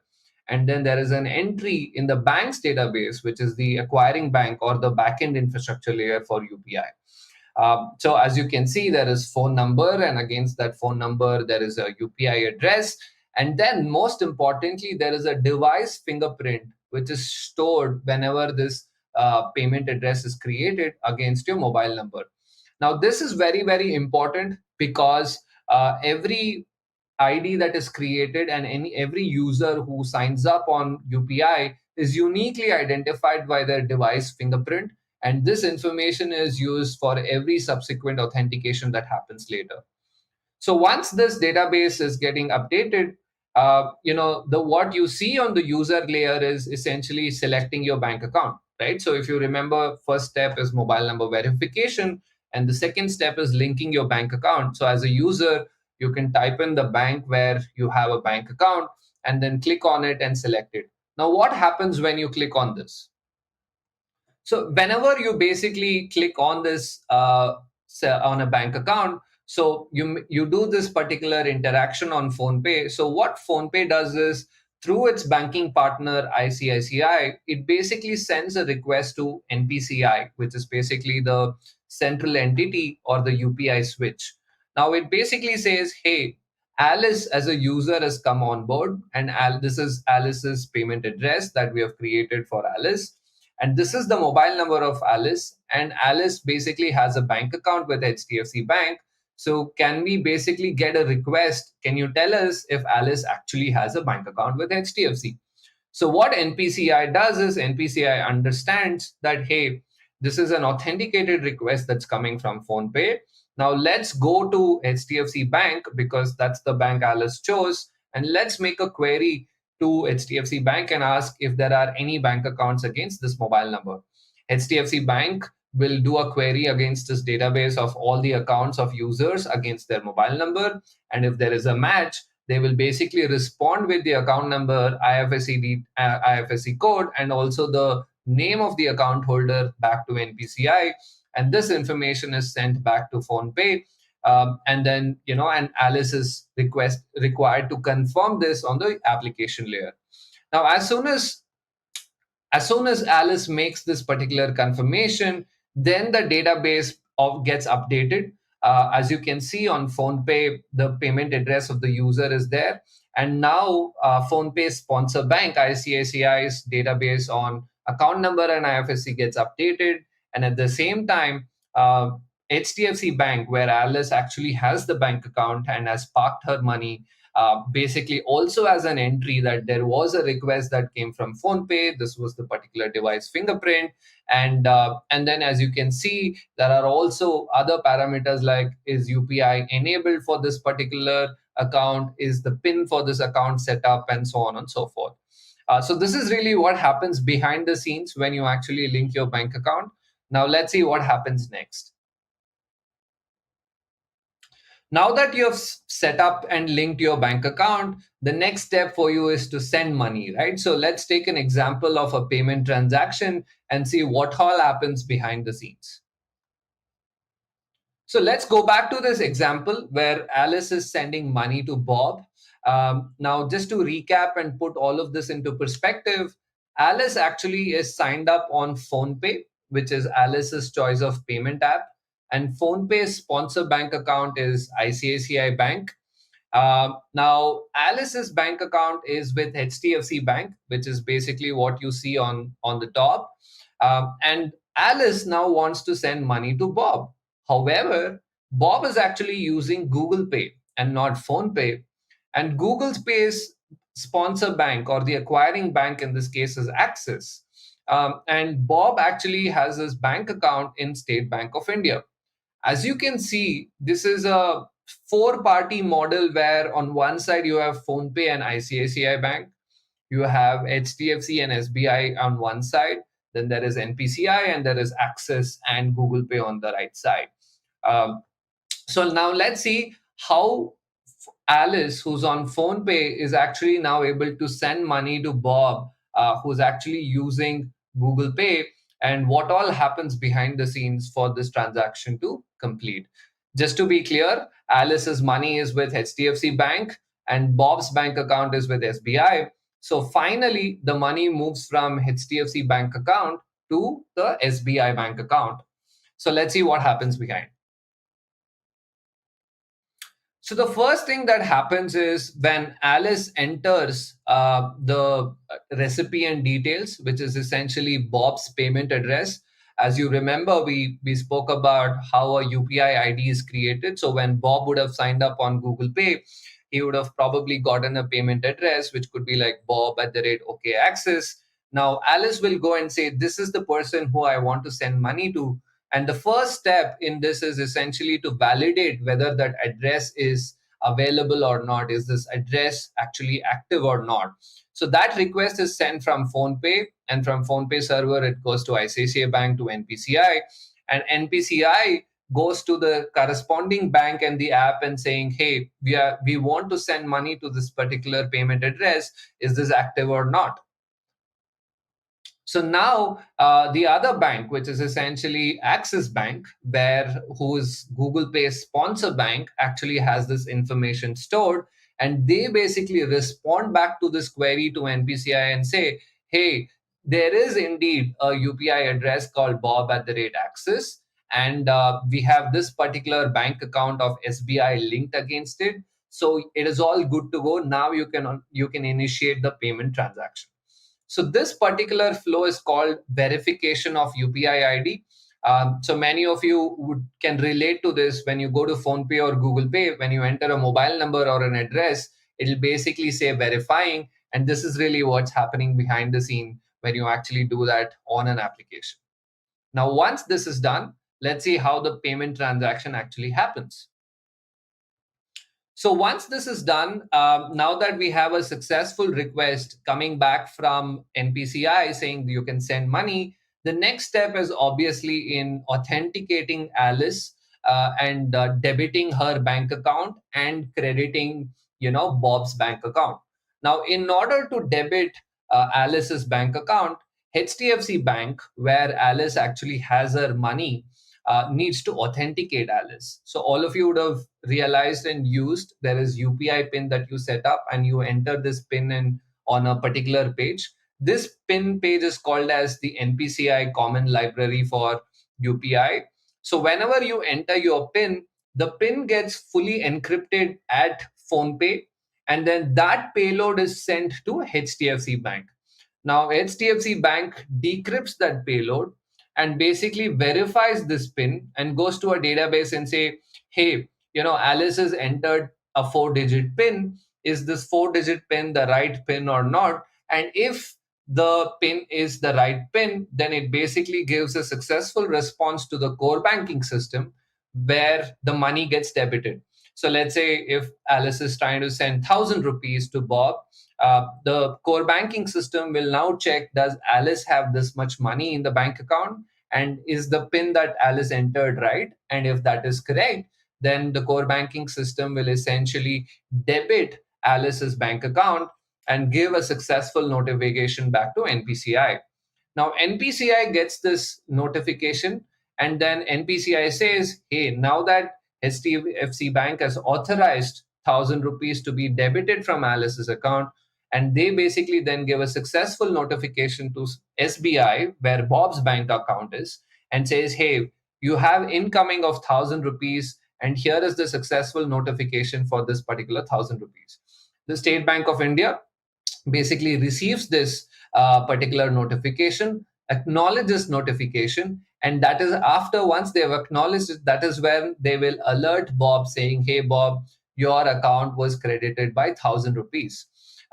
If you visualize this, when you're trying to send money, you will probably realize HDFC Bank sends you a message saying 1,000 rupees has been debited from your bank account. And if you're the receiving party, you get an SMS from your bank saying you have just received 1,000 rupees. This is really what is happening behind the scenes when this particular transaction happens.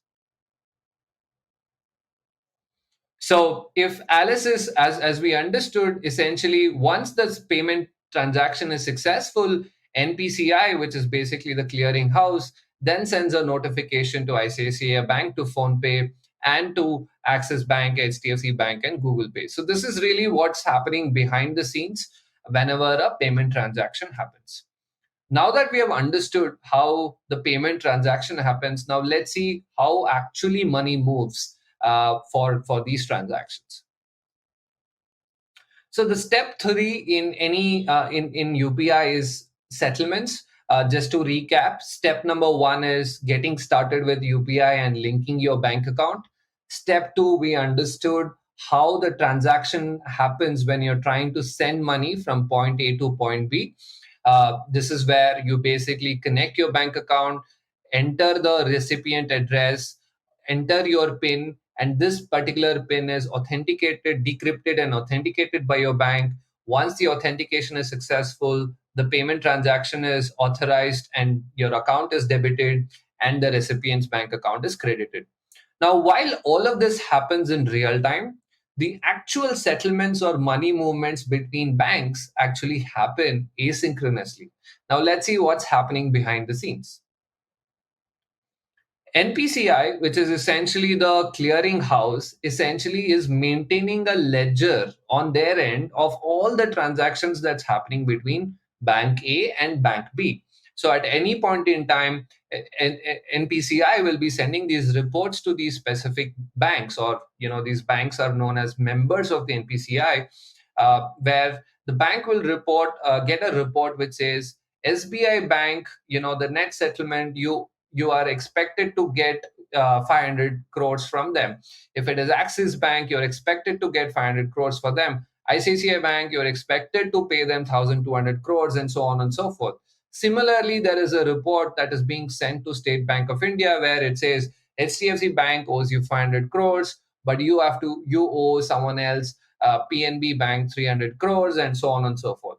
So essentially, NPCI is doing nothing but or acting as an accounting system for all the transactions that are happening in UPI.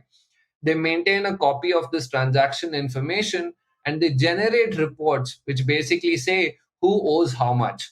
A very simple way to think about it is think about this as the splitwise equivalent of payments, but happening at massive, massive country scale. So this is the role of NPCI. Now, what happens is once these reports are generated, every day, 6 times, NPCI does what is called as net settlements. So essentially, they are basically settling money between these banks, even though your money would have moved real time. So let's say when Alice sent money to Bob, Alice's account got debited, Bob's account got credited. The end users see their money. But behind the scenes, the settlement between banks is actually happening 6 times a day. There are initiatives that are going on to increase this settlement frequency to a lot more. But 6 times a day is actually one of the most advanced payment settlement systems in the world today. To give you perspective, card schemes like Visa and MasterCard actually do settlements once in 2 days, whereas somebody like NPCI for something like UPI, they're actually doing settlements 6 times a day. So all of this is happening because NPCI and the Indian ecosystem was able to build a payments system from ground up indigenously using open source tools. And today, here we are. UPI is doing 5 billion plus transactions every month. And it is the world's fastest growing payment system. And I hope I was able to give you a sense of what happens behind the scenes. Thank you so much. My name is Nikhil. You can follow me on Twitter and you can follow Setu on Twitter. Thank you so much.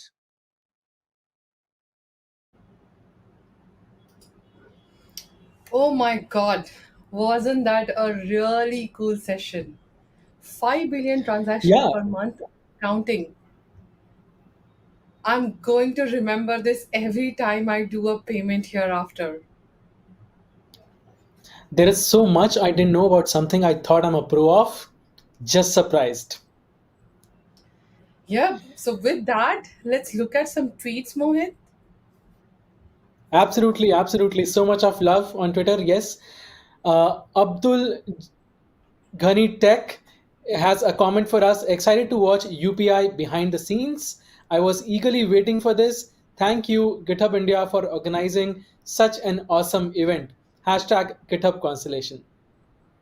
Equally enjoyed the session. Absolutely. Really hooked onto Twitter on what more you got to say, viewers. So let's look at one more tweet. Okay, so this is from Shivansh 13. Day 2 of GitHub Constellation India 2022. Amazing session by Nikhil Kumar on UPI behind the scenes. Working of UPI, how UPI utilizes open source projects like PostgreSQL, Grafana, Apache Kafka, etc. Day 2 of GitHub. Yes, Shivansh, I think it was one of the best sessions that I have ever heard, and I learned so much. So, with that, moving forward, hey Mohit, do you know what is the first thing I learned right after I joined GitHub?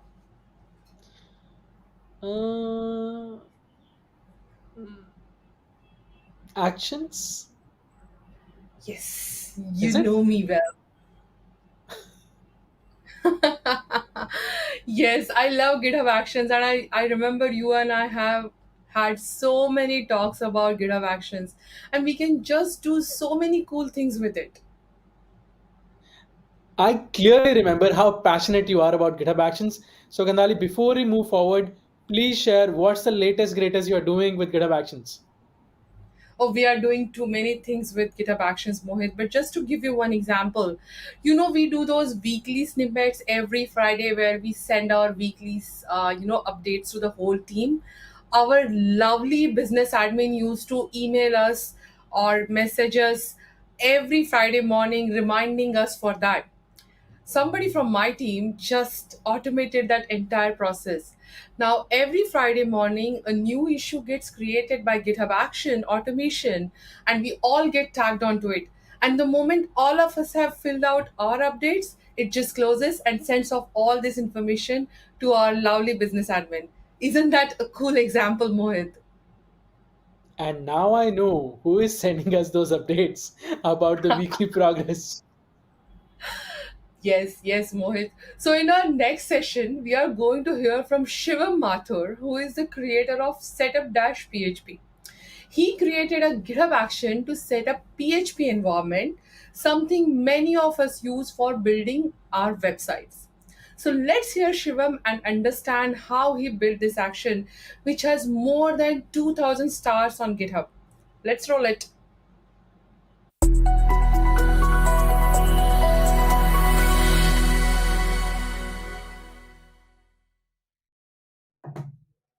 Hello, my name is Shivam Mathur, and today I will be talking about Setup PHP, which is a GitHub action I created, and I will also talk about how you can build your GitHub action as well. So I will be starting with an overview of the GitHub Actions. It is a CI/CD platform provided by GitHub. It allows you to test your code, run code style checks on your pull requests, run other actions on, say, an event like issue is created or a comment on an issue. So the way it works is basically when there are certain events, you can run certain actions. These actions run on virtual environments called runners. GitHub also provides you with runners. It provides you with Linux-based runners, Windows-based runners, and macOS-based runners.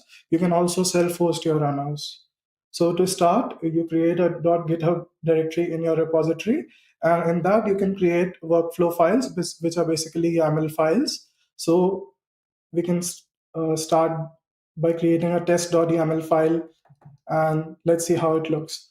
So firstly, you can specify the name of the workflow, then the on property is used to specify the events that the workflow runs on, and then it will check the events and run appropriately. The next in a workflow is jobs. A workflow can have multiple jobs. This one has a single job, and it runs on 3 operating systems, Ubuntu, Windows, and macOS. That you can define using a matrix in the workflow and assign that to the runs on property. When your workflow description is done, the next step would be specifying the steps that run in the workflow, which are basically commands, scripts, or a particular program that you want to run, or there can be other actions as well. So this workflow has 2 actions. The first one is setting up PHP, and the second one is checking out your code. Then the next steps install the dependency, and the next step runs the test using PHP. And when it runs, it looks like this. So you have your three operating systems on the left, which are basically what you define in the matrix. And on the next, on the right, you have the steps. So talking about setup PHP, it is a GitHub action that allows you to set up PHP in your GitHub action workflows. It is cross-platform, as you saw in the previous workflow. It ran on Ubuntu, Windows, and macOS. And if you have installed a runtime like Node.js or PHP on different operating systems, you would have noticed that there are different ways of installing the runtimes on different operating systems. For example, on Ubuntu, you might have a Debian package. On other Linux flavors, you might have an RPM package. On Windows, you might have an installer. On macOS, you might have a brew package. So setup PHP unifies that in a single YAML interface. It supports both GitHub hosted environments as well as self-hosted environments. So GitHub provides Linux on Ubuntu, but you can also host other Linux types, and that is supported by setup PHP. When it runs, it looks like this on the right. It installs PHP, the extensions, tools, and if you need code coverage drivers, that is also supported, and you can configure your PHP as well. And the interface looks like this. So you can define these in simple YAML inputs. You don't have to write commands to install PHP. Talking about the journey of the project, I started working on this around September 2019. So basically, Actions was released around November 2019. And when I first got access to it, I tried to write the Actions workflow for a PHP project, which was cross-platform. And I had to write 3 different scripts to do that. That was not a good solution. So as I learned about Actions, I decided to write my own action. So I refactored those 3 scripts into a single action and released it to the public. As it happens, it received great feedback and there were feature requests. The challenge we faced was, as we decided to make it cross-platform, we didn't have good builds for macOS. So we decided to write our own homebrew tab. And that has become a good project in of itself and has been downloaded 2 million times as well. And the other challenge we faced was discovery. So when the GitHub Actions was newly released, people were using other CI providers, but as the GitHub Action was a fast to start solution, and we created a new solution with a new offering in setup PHP, which was not there in other CI providers before. The discovery problem was very easy to solve as well. And talking about the milestones we have reached, the project now has over 2,000 stars, and it is used by over 50,000 workflows on their default branches and has been run over 1 million times. We have had over 100 releases, and the project is quite stable and is used by companies around the world. To quote a few examples, it is used by Google, AWS, Facebook, Microsoft, and it is also used by popular open source projects in PHP ecosystem. So talking about actions are applications which avoid repetitive work. For example, you saw that PHP can be installed by anyone without writing their own script. So it avoids writing their own script. So you avoid repetitive work. You can create actions in a private repository as well as a public repository. And if you create a public repository, you can publish it to the GitHub marketplace. So talking about actions, there are 2 types, JavaScript actions and Docker container actions. So JavaScript actions run directly on the runners. So if you have a Ubuntu runner, it will run directly on the Ubuntu runner. If you have a macOS runner, it will run directly on the macOS runner. The Docker container action would spin up its own container. So they are limited to only Linux containers. They are slow as well because they spin up their own container, while JavaScript actions run natively on the machine. So when it came to choosing the type of action we wanted to create for setup PHP, it was no-brainer. We chose JavaScript action as we want to create a cross-platform solution. So if you want to build your own action, the first step would be installing Node.js. The current LTS version is 16, so you can get started with that. And once you have the Node.js set up, Actions organization provides you with 2 templates that you can use, the JavaScript action template and the TypeScript action template. we chose TypeScript action template for a setup PHP project. And once you clone the template into a repository, you can clone it on your local and run the npm install command to install the dependencies and build a package using the build in the package command. So you would have a local repository ready to build your own action. But before we do that, you should know about the various packages that Actions provides to build your own action. So in the npm namespace Actions, you would find these packages. There's a core package, IO package, exec package, and a GitHub package. So core package allows you to take inputs, outputs, and set the workflow as failed or push warnings or errors. The IO package allows you to create files, move files, basically the IO operations. The exec package allows you to run commands or scripts in your workflow. So if you want to use any other language as well, you can start with JavaScript and take inputs and use the exec package to run any other language as well. For example, you can code your action in Python, and you can use the exec package to call your Python script. Next would be the GitHub package that allows you to interact with the GitHub API.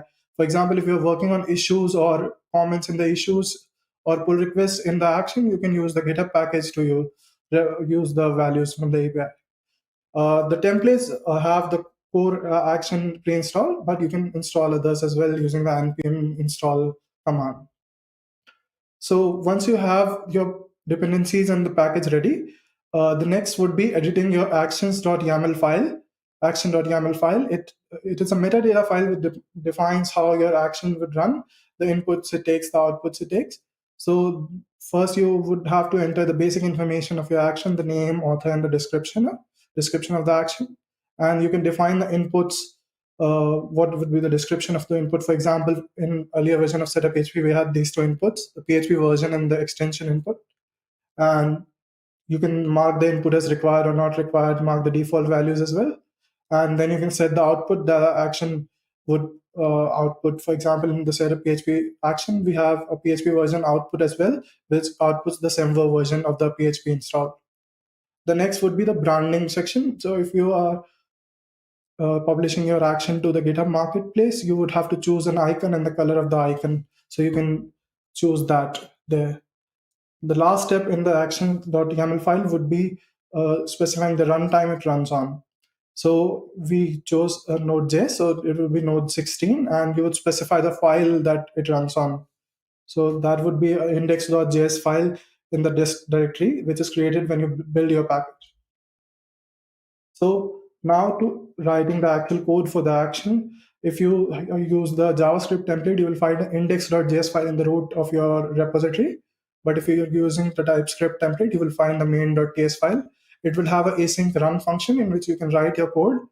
You can take inputs, set outputs. For example, if you're creating an action which is a weather API checker, you can take a city input, call the weather API, and what weather you get, you can set that as output. And if the API call fails, you can set the action as failed in the catch block using the set failed function. So once you're done with writing the code of your action, I would recommend writing tests for the functions you have created, and you can run them using the npm test command. And then you should build a package for your action. For JavaScript template, it would be the prepare command, and for TypeScript template, it would be the package command. So when you create a package, what I mean by that is you would use a tool called NCC provided by the Vercel organization, and that takes your dependencies and the code in your action and creates a single file that you can ship. So you don't have to ship the node modules directly. So once you have the package ready, while you're releasing it, it is advised to create a release branch. So initially it will be v1. So you can create a release/v1 branch. And out of that branch, it is advised to create a rolling tag. So for example, when you release 1.0.0, you can create a v1 rolling tag, and the next release would be 1.0.1, and you will update the rolling tag there. So people using your workflow can use v1, and they won't have to update on each patch or minor release. So after your action is built, if you have a public action, the last step would be to releasing it to the GitHub marketplace. So when you create a release, you should check this box, publish this action to the GitHub marketplace, And when you create the release, your action would be released to the GitHub marketplace, and anyone can use it. Thank you. My name was Shivam Mathur, and my handles are on GitHub. I am Shivam Mathur. On Twitter, I'm me, Shivam Mathur. I hope you learned about GitHub Actions, Setup PHP, and I hope I inspired you to create your action as well. Thank you. What a great session by Shivam. And there have been more than 40,000 workflows which have been automated by using this setup PHP action that Shivam has wrote. Isn't that just mind-boggling? So with that, we are now coming to a break. We have a 15-minute break and we'll be joining you back at 11:45. But stay tuned. You can't miss what we have for you in the second half. We have a really great session lined up. So please be there and I'll see you back at 11:45 again. Till then,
Welcome back. Hope you are fully recharged to absorb all the awesomeness that we have planned for you right here in the rest of the day. So, Gandhali, I have a question for you. Who do you think are the biggest users of GitHub platform? Are you kidding me? Are you seriously asking me this? Obviously, it's developers, right? We are the home of developers. Did you forget? That's a given. But do you know how managers can use GitHub for a lot of the critical work that they have to do? Oh, really? Absolutely. And I thought so that they just do only code review on GitHub, but there is much more than that, and we will see all that in the next session. Check out how GitHub for managers is a powerful tool, and we have Vineet Pothulapati to walk us through how even managers can leverage some of the awesome features of GitHub to bring in new productivity into their processes. Vineet, over to you.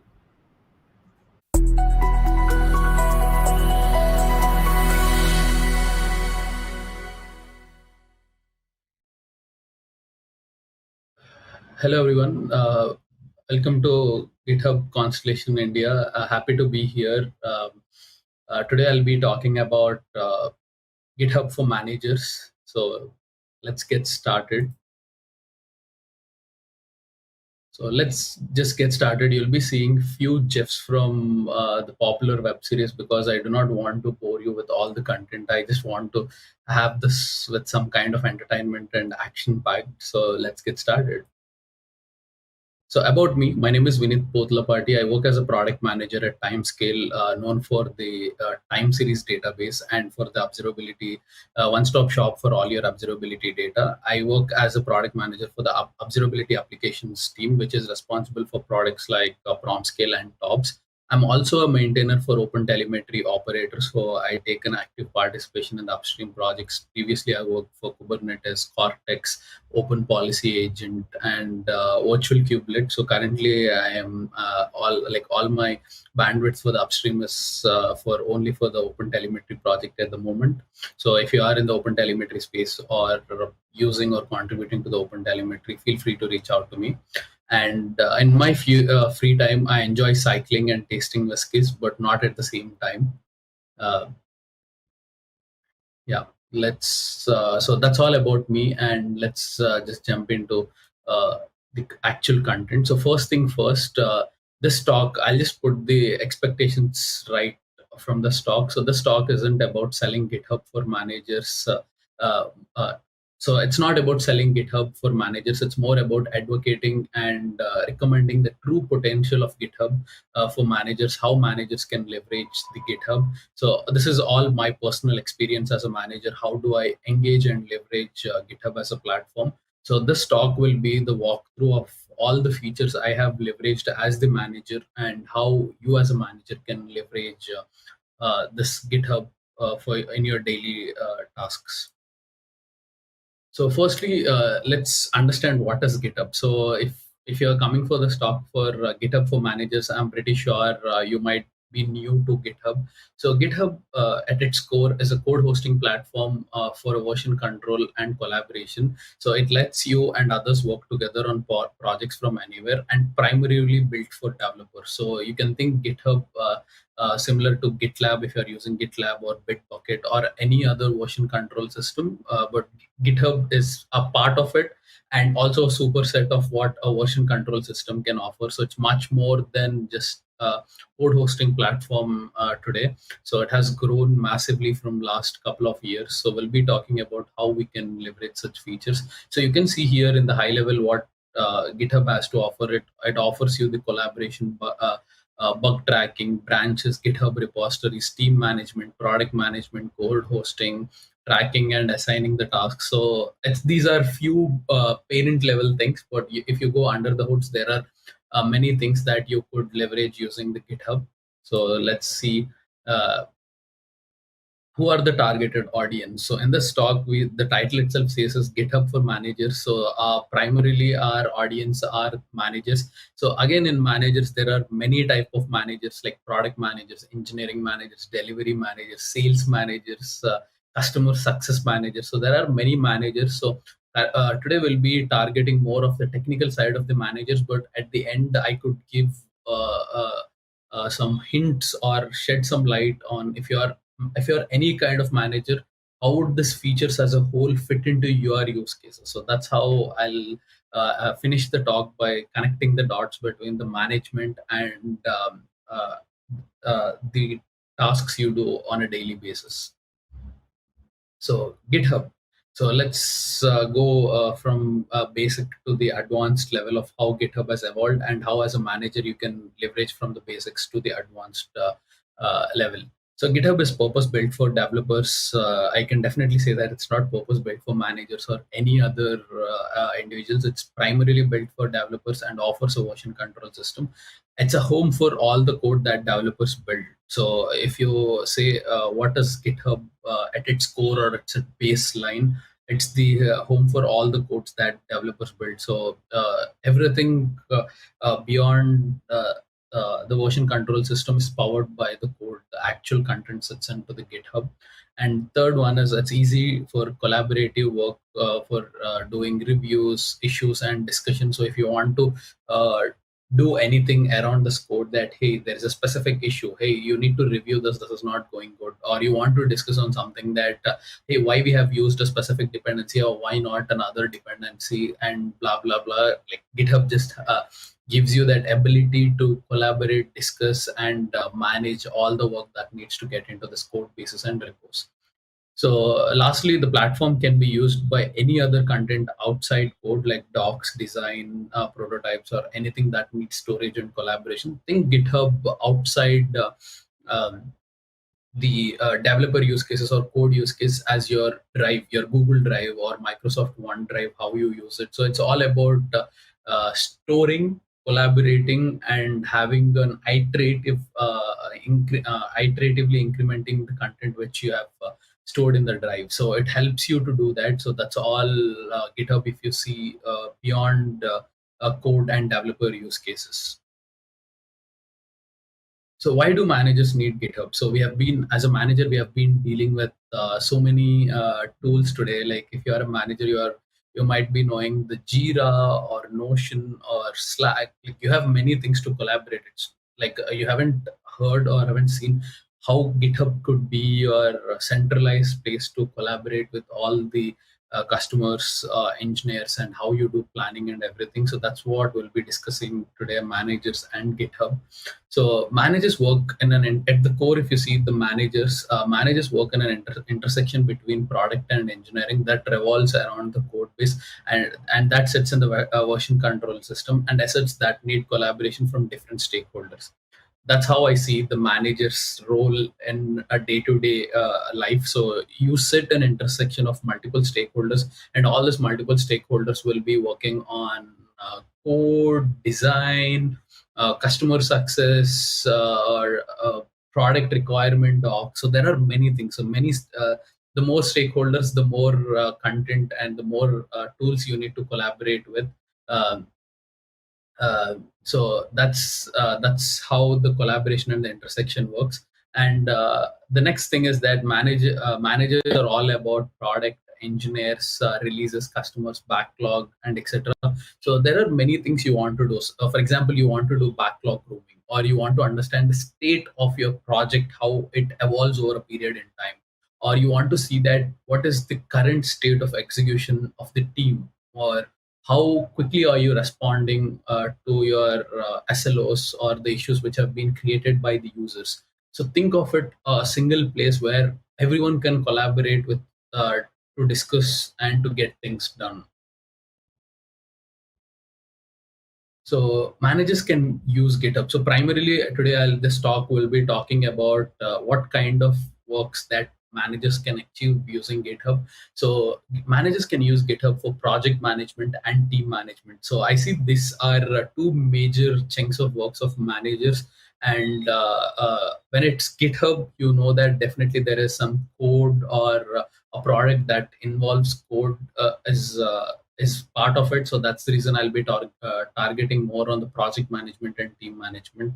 And at the end, as I gave a heads up at the beginning, so all the other kind of management work will be given a slight hints and will connect the dots at the end.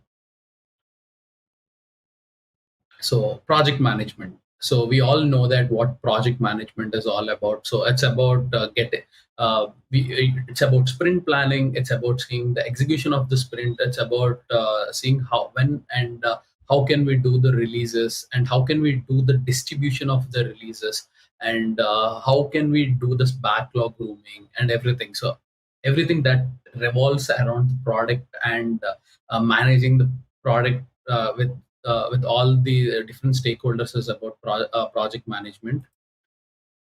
And firstly, we have the sprint planning that GitHub project board offers to you. So using the GitHub project board as a manager, you can definitely do the sprint planning and get the project boards right. So you don't need to have a separate tool to do this project management or sprint planning for your teams.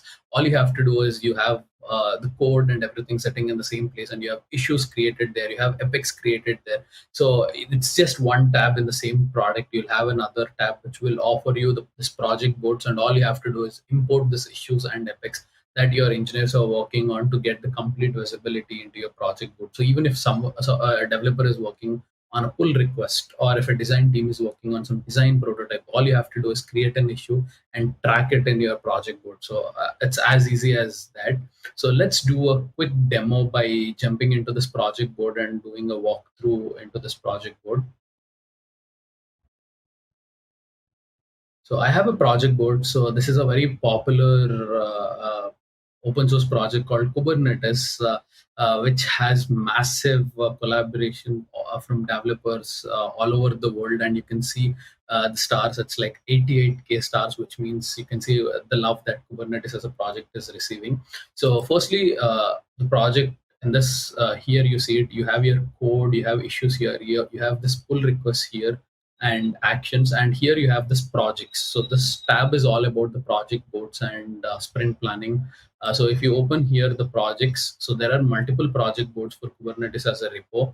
Here we have CRA, UX docs, build, implement. So for other projects, you might find more project board based on the collaboration and how they want to do the planning. So if you open the workloads as the project board, so here this is completely built by the this project owners, the Kubernetes owners, that what is the bucketing they want to do in the project board. So they have something like freezer, which have been freezed or stopped, blocked for some reason, and you have a backlog which needs to be worked in the coming days, and you have what is the in progress. So what is the work that's being carried out in the workloads area, and what has been done. So here you could see the labels, how it's when it has been done.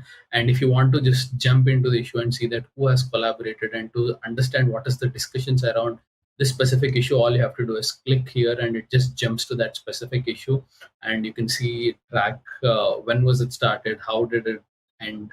So this is about the project board, and this is all customizable. You can create new bucketing, you can create new rows, columns for yourself, how it works for you, and you can do this full screen, and even the you can change the visualization from project boards to rows and everything. So it offers all kind of flexibility for you.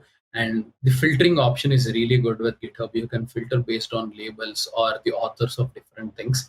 So that's all about the project boards from GitHub. So let's jump back to my slides.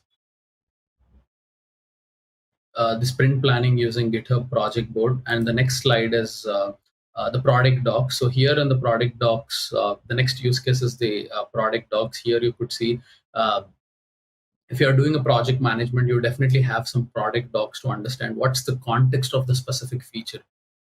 If before doing the sprint planning, or we have something in the project management called epic kickoffs or a feature kickoff. So when you do this, you have massive big documents that illustrate the product docs for you, which puts complete content on who are the targeted audience, what are the goals, what are the non-goals, and how do you achieve it, and what's the scope of the specific feature in the product, and what is the end goal you are seeing in the next iteration of the specific feature.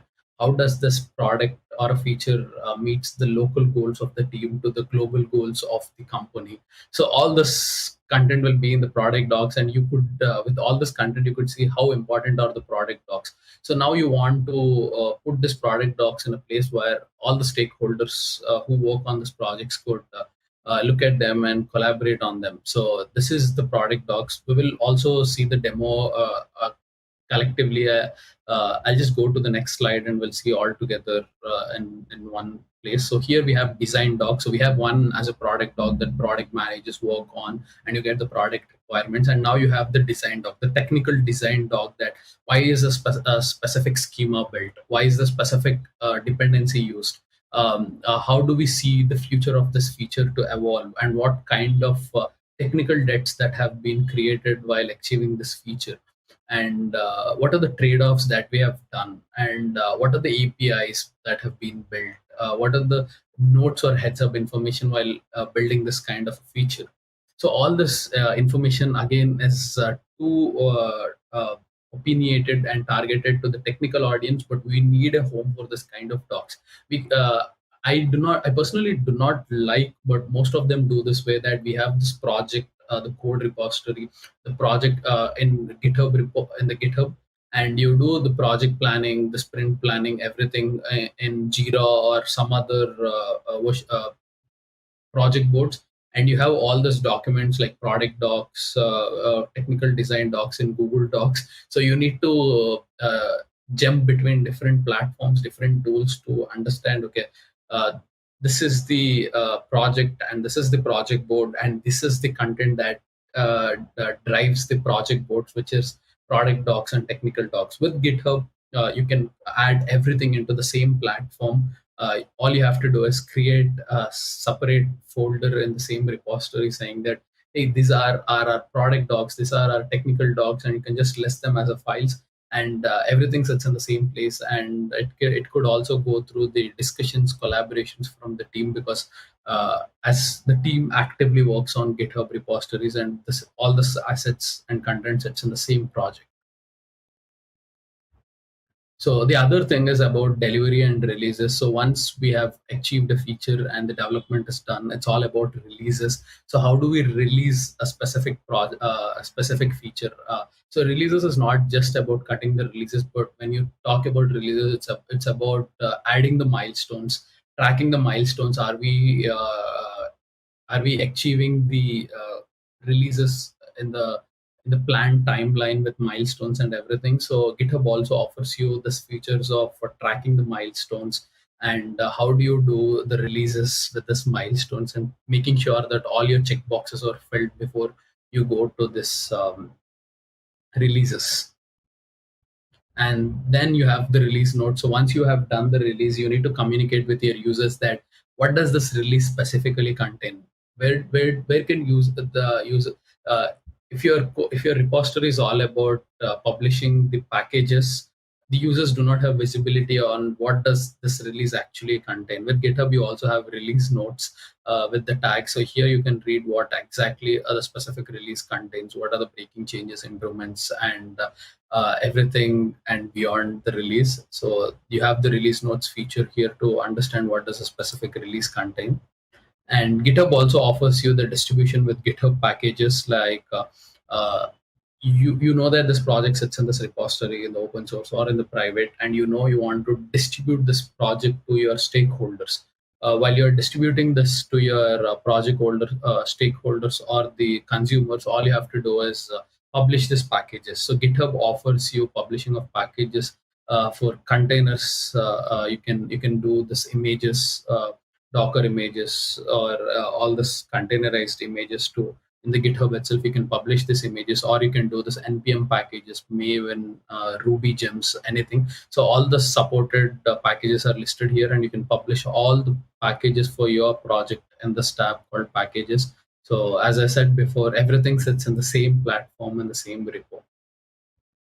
So this is this, and also as you have many stakeholders that work into the GitHub repository, and you have stakeholders like doing the code, design, project management, creating the issues, doing the backlog grooming. So at the point you want to understand what is the state of this repo, how could you gauge how is the team overall performing with the project as a whole. So here you could see that how many pull requests have been created, what are the issues, and how many people are collaborating on it. So it's an eagle's eye view on how is your state of the repo performing. And you could see this is all about pulse, and you can also jump into the contributors, commits, insights, traffic, and everything. So this offers you all the insights you need. And here, as I told in the previous slide, it's about contributors. You could see who are the top contributors to your projects and how many commits they have done so far to your project. So if you are a manager, this kind of insights would definitely help you to understand how are people working on the projects, and who are engaging more with the project. And here you could see the overall insights into the code, that how is the repository commits over a period look like, and issues, packages, and everything as a whole.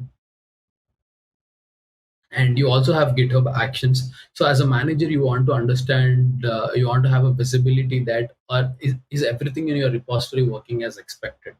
So if something is changing in the repository, that means there is a probability or a possibility that a specific thing can break.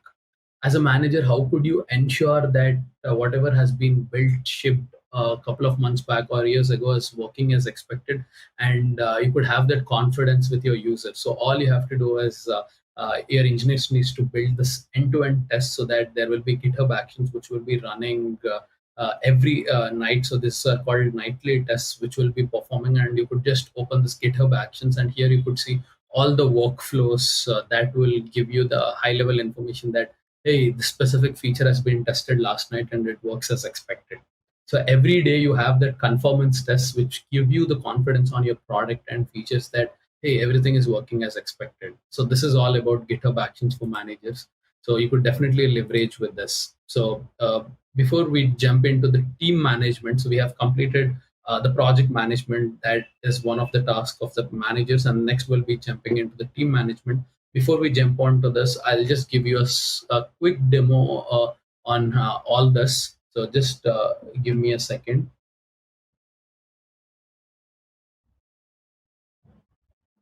So here we have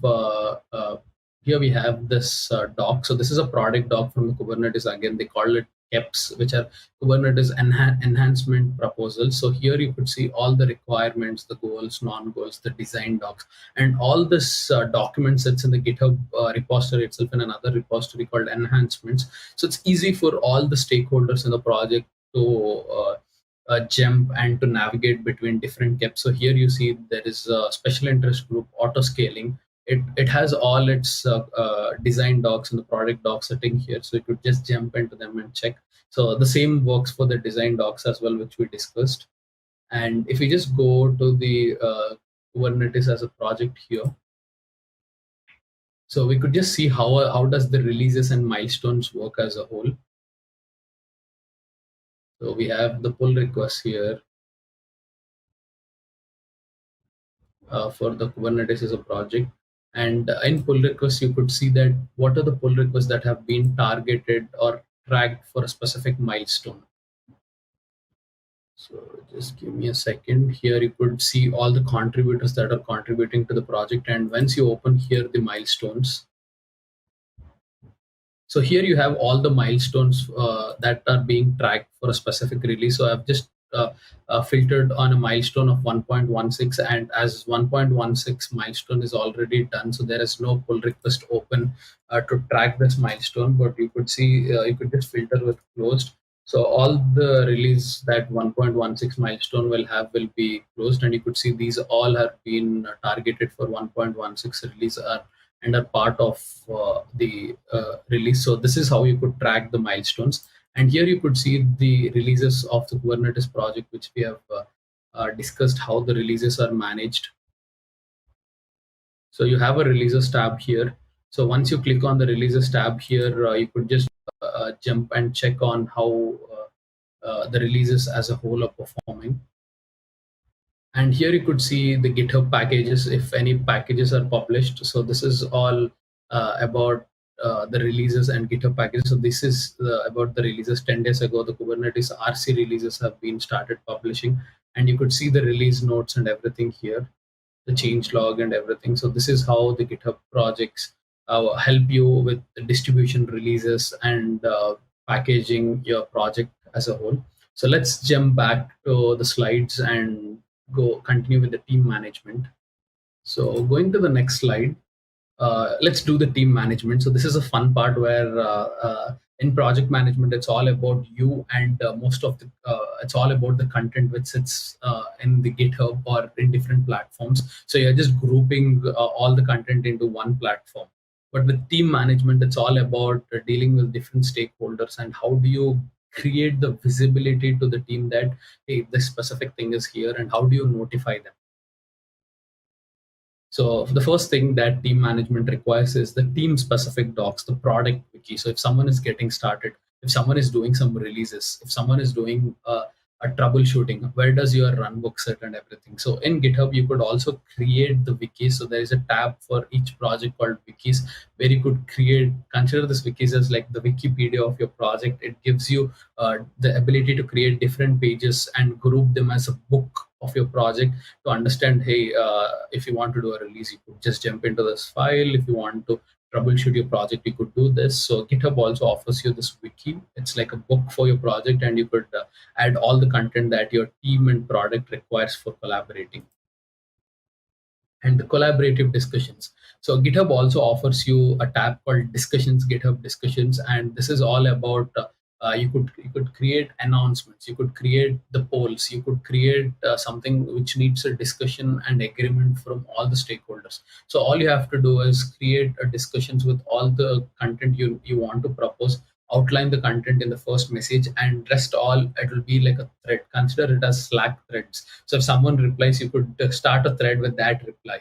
Whereas with GitHub issues, it's all about like a WhatsApp, right? You just message, and then it's all about messages. The thread just continues down. There is no reply specific to a message in the GitHub issues. Whereas with GitHub discussions, you could discuss and collaborate with all the stakeholders, and you could start threads with each reply or with each comment that is received in the discussion. So that gives you much more control over the discussions and how is the discussion progressing overall. So this is about runbooks. So if you like, this has been the most common practice that I've been seeing with many projects, open source projects especially. So if you have a project and for some reason you need to troubleshoot it, or you have some issues with the project, you need to have this guides that how do you troubleshoot it, how do you get the platform back to this stable state if it's not working as expected. So you could create a folder in your repository called runbooks, which is about troubleshooting, diagnosis, trying to understand, okay, prompt scale cache too small, like when does this happen, what is the meaning of it, and how could it impact you, and what is the diagnosis that you could do to mitigate this kind of issues. So you could add runbooks, which would give all the visibility you need, and if something is missing in this, it could also go through iterative development from different stakeholders that, hey, we have added something new and this needs to be updated accordingly. So that's all about runbooks and integrating it to Slack. So now you have seen there are so many features in GitHub, and you want to understand, hey, there is a new issue has been created. Hey, a new pull request has been created. Hey, a pull request has been in review state for more than 10 days. Or hey, a specific release has been cut. Here you could see that if you are integrating Slack with GitHub, you could get all these messages. So this is our internal message from our prompt scale repository that, hey, we have a pending review on timescale. Our prompt scale repository is on these issues, and it also tags the respective people who are responsible for unblocking the specific issues. So you could also use GitHub and Slack with integrations as a manager to notify the different stakeholders in your team that, hey, the specific thing has been blocked or waiting for your review for a long time. So this is about integrating to Slack. So as this is today in the talk we have discussed what is GitHub in general and how it could bridge the gap between the different stakeholders and the manager. How can a manager engage every day, both in project management and team management, with different features and capabilities offered by the GitHub.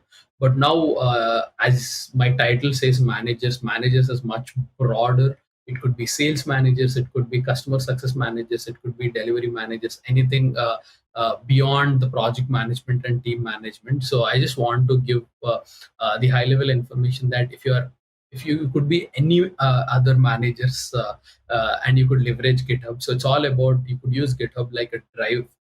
You could store all your team's content, like one-on-one reviews to the people that report to you, or agreement and consensus that has been received from the different stakeholders. You could place them into the GitHub drive for easy collaboration and for future reviews. So you could be any manager, but you could leverage this basic functionalities of GitHub.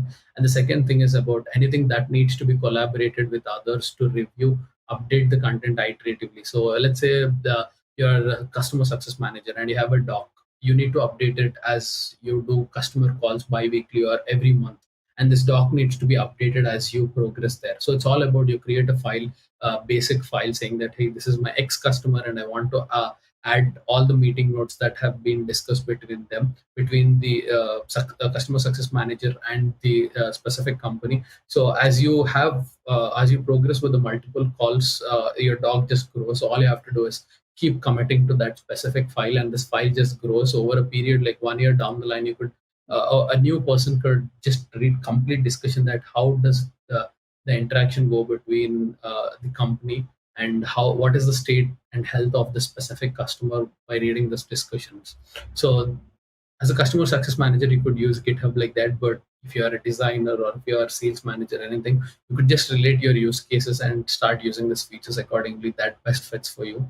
And for discussions with stakeholders, so the GitHub Discussions is definitely a great feature which helps you to notify the other stakeholders and start creating the threads and create polls and get the consensus if you want to deal with it.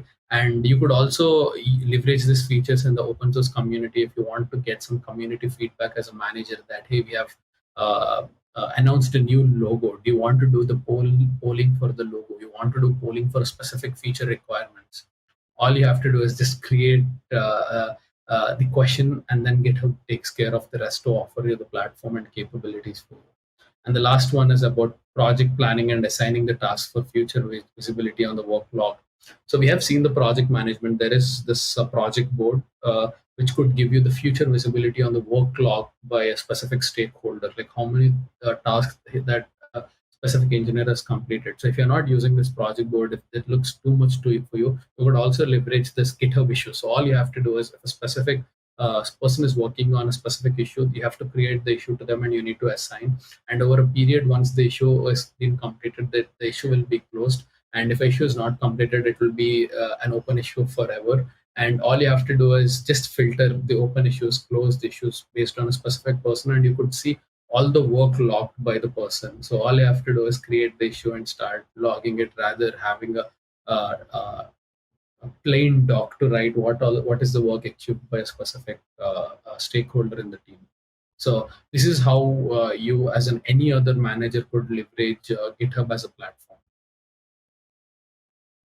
And this is the bonus. So I come from a technical background. So I worked as a software engineer for close to 4 years, and then I moved to this product management. So I could also give you this heads up that if you are this technical manager, you could be a technical engineering manager, a technical project manager, or a product manager, which like at least some part of your work involves with this technical side, how you could leverage with it. So these tools basically help me a lot to find what I need in the GitHub repositories without bothering the engineer. So the first one is that the code search. So all you have to do is, like, for example, you want to understand that there is a new announcement that a specific dependency has come up with CVE, and you already have this GitHub Actions, or you already enabled this vulnerability reporting from your repository. It obviously reports you if there is any CVE in your repository. As a manager, you could track and reprioritize your issues if a specific CVE exists.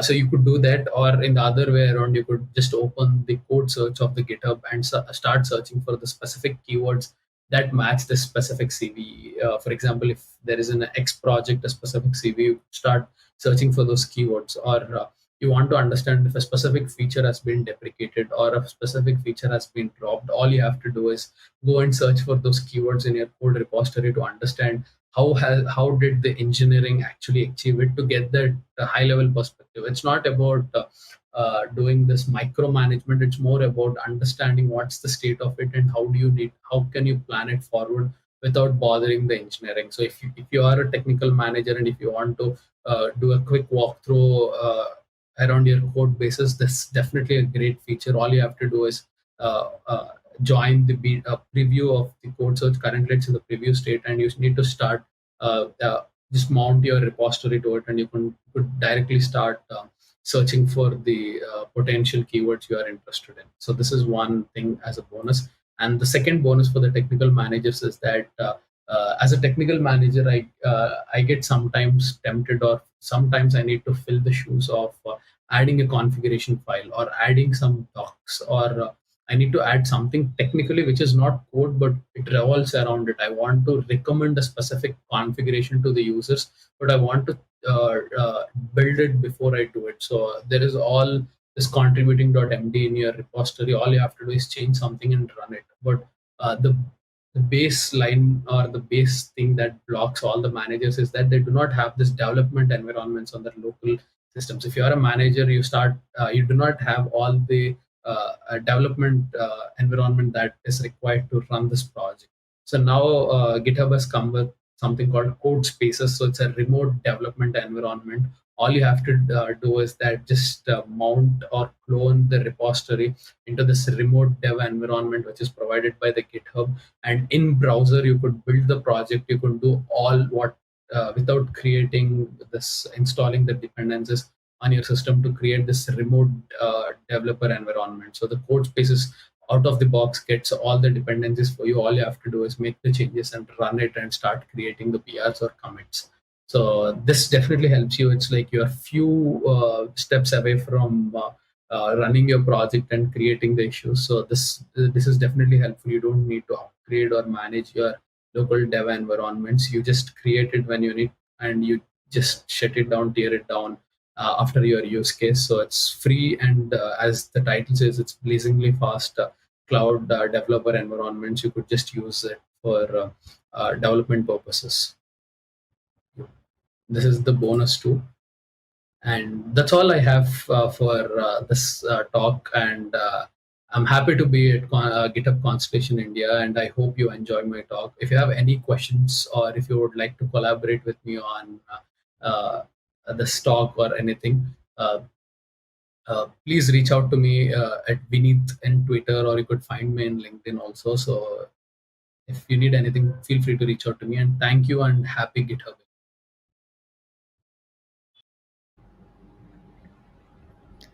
What a great session. I'm sure a lot of managers out there had a very new perspective on how to use GitHub for their day-to-day activities. And as Vineet said, give him a shout out on Twitter or LinkedIn if you want to know more about his experience and his experiments with GitHub. So much love on Twitter. Gandhali, it's time to bring in some of the comments that our viewers are sharing with us. Let's go. Okay, so the next tweet we have is from Balaji CEG. GitHub Actions is a cool feature to automate any of your software workflows. I use GitHub Actions to automate my weekly test workflows, which runs tests against my existing code at the end of the week to check for any functionality breaks. At GitHub India, hashtag GitHub Constellation. Thank you so much, Balaji. Yes, as I told earlier, I love GitHub Actions and I use it for many, many things. Do we want to take the next tweet, Mohit? Yes, let's take more. This one is from Kalvalya, and GitHub is for everyone and not just for programmers. It is great to hear Vineet discussing how managers can benefit from GitHub features and sharing personal experiences to achieve more with GitHub. Totally loving the talk. Hashtag GitHub Constellation. Great. Yes, absolutely. What a new perspective that Vineet brought in. Totally agree with you. Keep sharing more messages. Keep sharing your best moments from what all you are hearing from our speakers here today on day 2. So, Mohit, next we have a very, very interesting session. Senthil Kumar, who is the CEO of GeoVio Healthcare, is going to talk to us about a project called Save Mom. He is going to chronicle his journey building a medical toolkit to monitor the vital parameters, and to save lives of women who might not have access to the medical care or to nutritious food. So, and that too in one of the most challenging time periods of a woman's life, their pregnancies. So let's go ahead and see what Senthil Kumar is doing to transform lives with tech.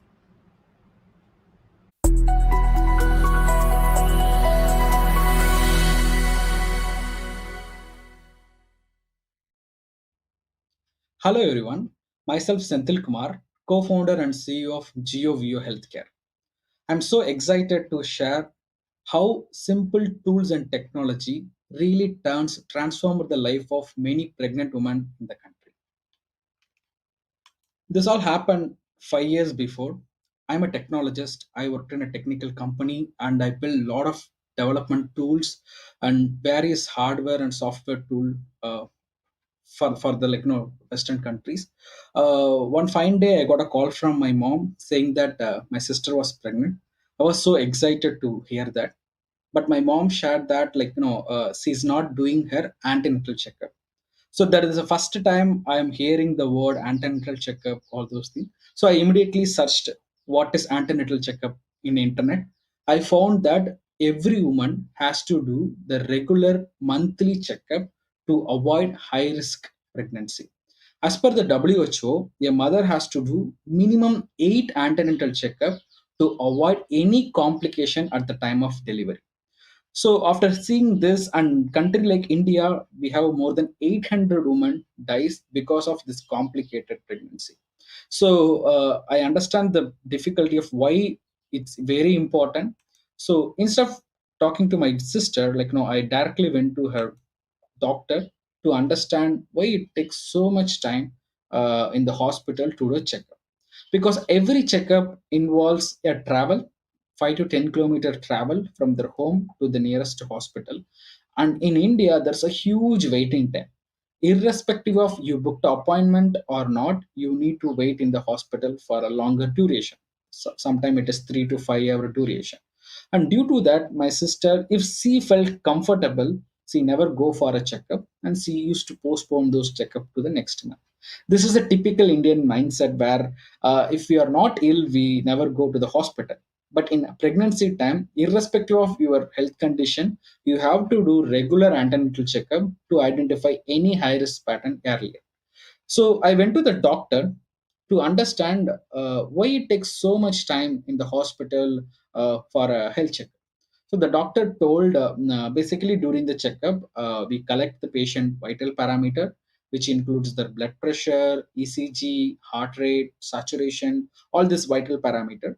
And we ask the patient's symptom.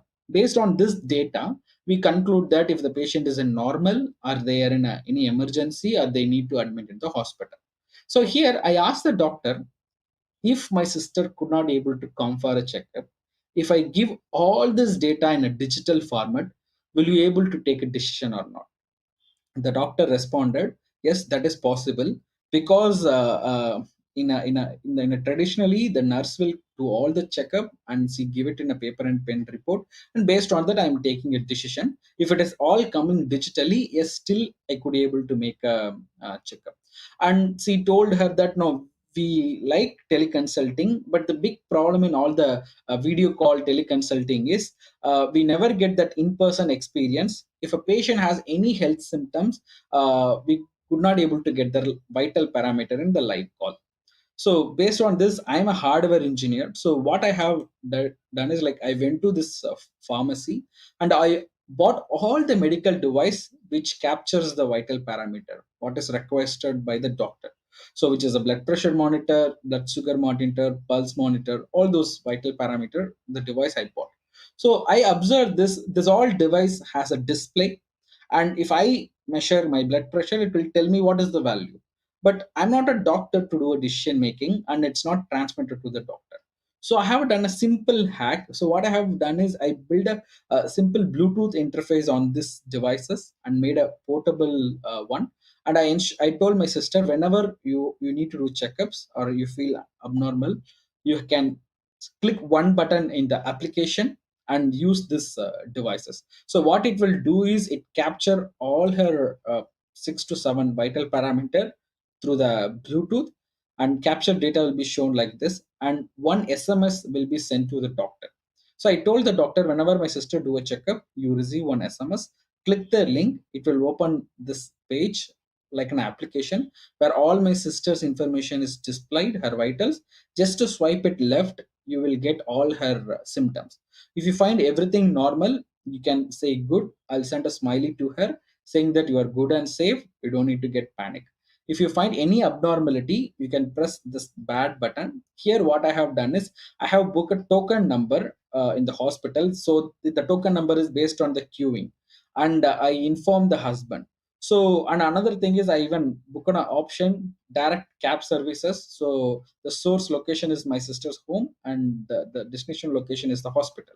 So the appointment is booked, and then husband is informed, and then the cab is picking her on that home. When she arrive the hospital, she don't need to wait in any queue. She can directly jump into the consulting room and get 5-minute consulting.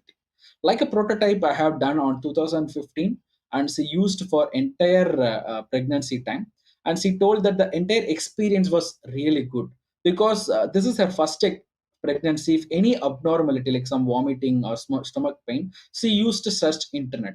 We all know how internet works. If you search you have a shoulder pain, the first result will be it can be a symptom of heart attack. That leads to have a lot of anxiety and panic to any patient. So now with the technology, what my sister felt is if anything going wrong in my health, my doctor already know. My doctor is in person connected with me, and if there is any action has to be taken before even I inform to my husband already know. That psychologically improved her health, and she delivered a baby girl. So here she told me that her entire experience are so personalized. So she delivered a baby girl. After that, like a lot of my friends, her friends started asking, can we get this devices? So we also want to monitor our wife or sister. So as an entrepreneur, I found a big market demand. So till the time I worked in a company, so I decided that very simple tool, but the impact is really huge. So why I can take this as a full-time opportunity and start working more on this problem statement. So when I went deeper into the problem statement, I found that every 2 minutes a woman dies from complication related to pregnancy and childbirth. And India is leading in this. India has the highest maternal death in a day across the world. So I went to a couple of villages which contributed to highest maternal death. Some of the villages are in the Western Ghat region. So when I was there, I tried to interact with a pregnant mother.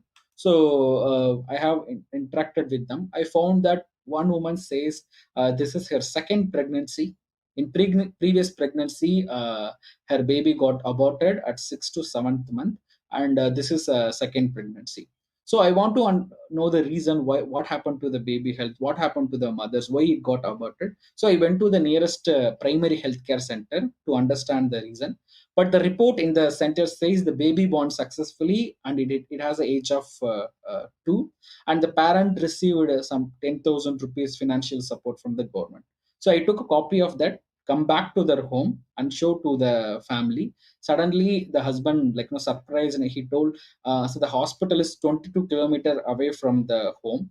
So I never take her for the checkup, but we were surprised that the government giving some financial support, and the baby is no more, but still the report says that. So I want to understand the real problem here. So I went to the district officer, and I told that, can you provide me 2-year health data of this entire village? So he redirected me to some data admin in the rural hospital. So in front of me, they open up one Excel sheet, and they have a bunch of data. They do some drag and drop, fill all the report, and they submitted the printed Excel sheet to me. So here I asked them, this is how you generate a report. They very innocently told, yes, whenever a government people or World Health Organization or any NGO come and ask for a health data, this is the typical format we follow and give the report. So here I understand that what happening is government has a beautiful scheme to reduce the maternal and infant mortality rate in the country. But irrespective of having financial support and nutrition program, the problem is it is not reaching the real end user. So this is where I thought, can I build a technology which is similar to my sister one, to monitor them on their home and ensure that all the mothers are getting their necessary antenatal checkup and they are accessing all the government schemes in a transparent way. So this is where I started deploying our project. I named this project as Save Mom. So what I have done in the project is I built a wearable device. So the wearable device, I thought any Indian woman likes to wear a bracelet, gold color bracelet. So I designed like a bracelet, and there is a medical device. So the bracelet will be given to the pregnant mother. What it will do is it will continuously monitor their health parameters. Basically, it will monitor their activities, the sleep cycle, and important, it store entire health history of the mother in the device. If they lose their paper record, still we could able to retrieve from the wearable device. And I built a medical device. The medical device can be given to the health worker. So the health worker will go to their home every month. If they are not coming to the PHC, so they can go to their home, and with a mobile phone, they can capture through Bluetooth, the vitals and then activity information will be captured, automatically captured to the application, and this data will be sent to the doctor for the feedback. So the day one, health worker will go to their home, capture all the parameter, and then the day two, doctor will give all the feedback. And based on the feedback, our system can do basic assessment like high risk and low risk profile. So all this low risk mother, they will go to their home third day and distribute iron, folic acid, some nutrition kit. For the high risk mother, they take them to the nearest PHC, and we have built another system to do a teleconsulting, a live teleconsulting with a doctor in the city. So this is a model I built and deployed. So the model is running in the village.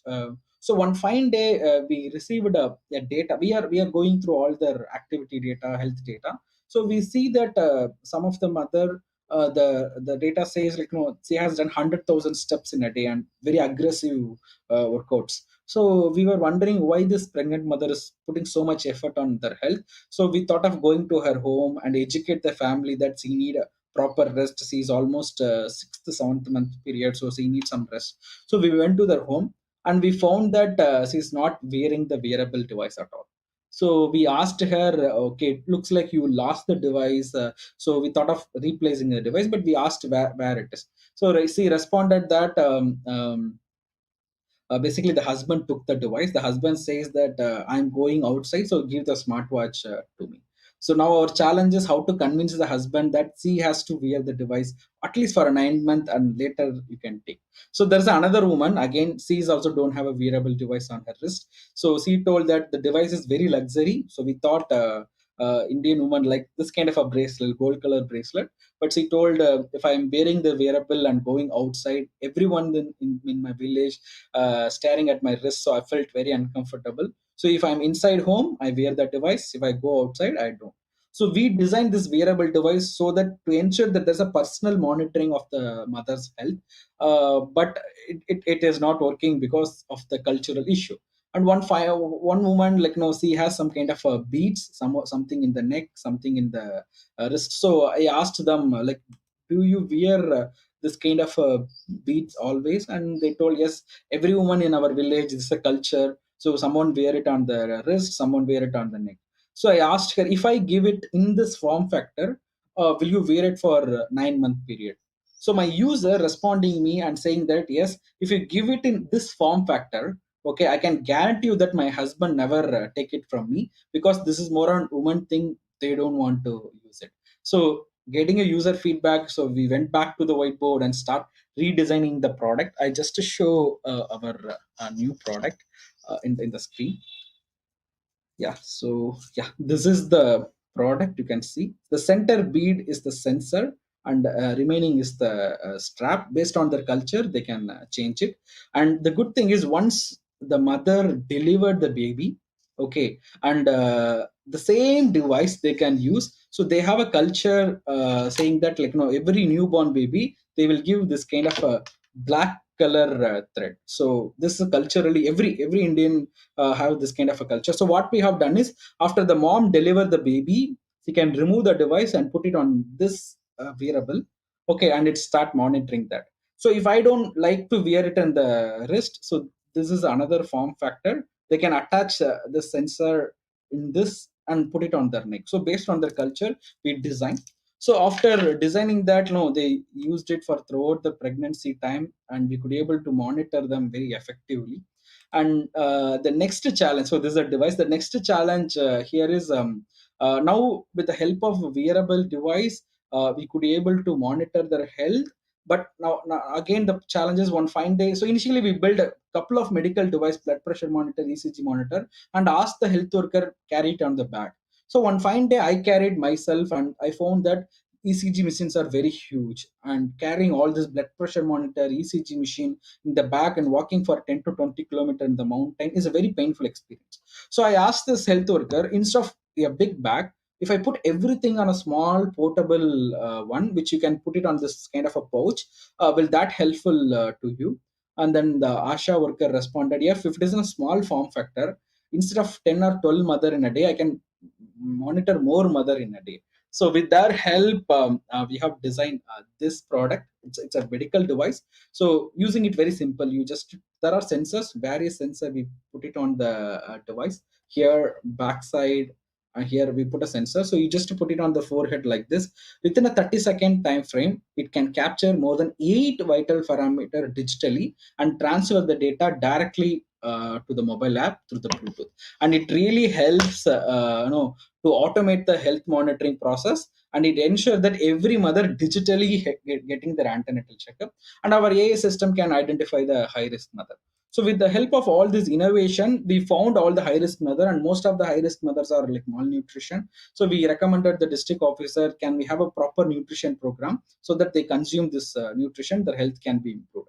But we are giving a nutrition food, but still there is no progress in the improvement. First month, fourth month, the weight is 47 kg, next month 45. It's not increasing, rather it is decreasing. So one fine day I went again and found what they are doing with the nutrition food. So whatever we are providing to them, even government, whatever we provided to them, they are giving preference to their family. The mother is not consuming it, so she is giving to their family member. So here another challenge with the technology, we identified who is a high risk mother. Now we want to help them by providing a nutrition, but she is not consuming it. So then we observe a pattern that the mother has a habit of like drinking a lot of water because she feel hungry, so she has habit of drinking a lot of water. So here I thought of one hack. So in the nutrition, we made it in a two packet. One is the traditional one, okay, another one is in a powder form. So we completely make a powder of that nutrition. So next time when the health worker do a checkup, she will give the packet to them. Anyways, she is giving to the family, but that the powder, she can mix it to the water and add some kind of a neem taste, so the family member never touches this water. So after doing this hack, on fine day, the doctor called me and she told, something like, there are good progress improvement because every woman is gaining 500 grams to 1 kg on the progressive checkup. So the project is keep on going, we are doing continuous checkup. And one fine day, the village people called me that there's a new baby born here, you should come and see the baby. So I went to the village and I saw entire village people, almost 120 plus people are gathered in the village, and everyone is holding the newborn baby from one hand to other hand and then other hand. So the pregnant mother mom, she just gave the baby to me and she told, this is the first time in our village we could be able to feel the weight of the baby and the baby is smiling. We never experienced such a smiling and healthy baby after delivery. So the entire village was almost celebrating. Even as an engineer, I have built a lot of software tools, hardware, but I never able to touch my product output. It's always in the digital form. So I even felt like, no, the personally like feeling the output in my hand, and I could able to see the weight of the baby, and so happy. So what we have done here is we built a simple tools and technology. Very simple. What we have done is a very simple software which can transparently ensure that the government schemes are reaching the pregnant mother. Okay, and then all their health is tracked in a digital platform. Now a district officer can open up a portal and see how many of them pregnant and how many of them high risk mother. Is the high risk mother has a follow up checkup or not? Now the health worker has to manually go to their home, or the pregnant mother has to come to the PHC, so that the wearable can have a track record. If it is missing, we could able to trace out and find a reason like what happening in their health condition. So this kind of a simple tool really helped. We monitor almost 100,000 plus mother till now, and working with more than 4 state government. We felt very happy that the simple technology and tools helping a lot of pregnant mother having a healthier mom and healthier baby. And our follow-up program called 1000-day care, which enables we could able to track the baby and baby's growth continuously for the next 2-year period. So I hope, like, we are all developers. We should not only building technology which Western countries use, we should also build technology where our own people can use it. Thank you so much for the opportunity, and this is my contact detail. Feel free to reach out to us. Thanks. What a touching story, Mohit. When Senthil said that, as a techie, he has seen the digital outcome of his work many times, but seeing and touching a healthy, happy baby as an outcome of his work, that's just so, so inspirational. Thank you, Senthil, for sharing that story as well as that journey with us.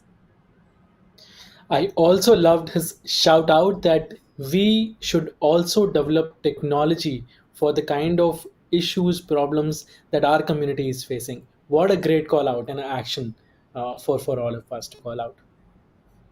Okay, Gandhali, as we move forward, I have a question for you.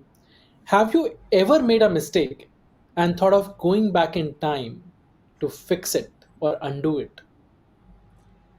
Tons of time. Why? Have you invented a time machine, Mohit? Not me, but Bhupesh Varshane, who is our next speaker, has built UGit, which will help you to undo Git commands. Okay, that sounds very interesting. Absolutely. So why wait?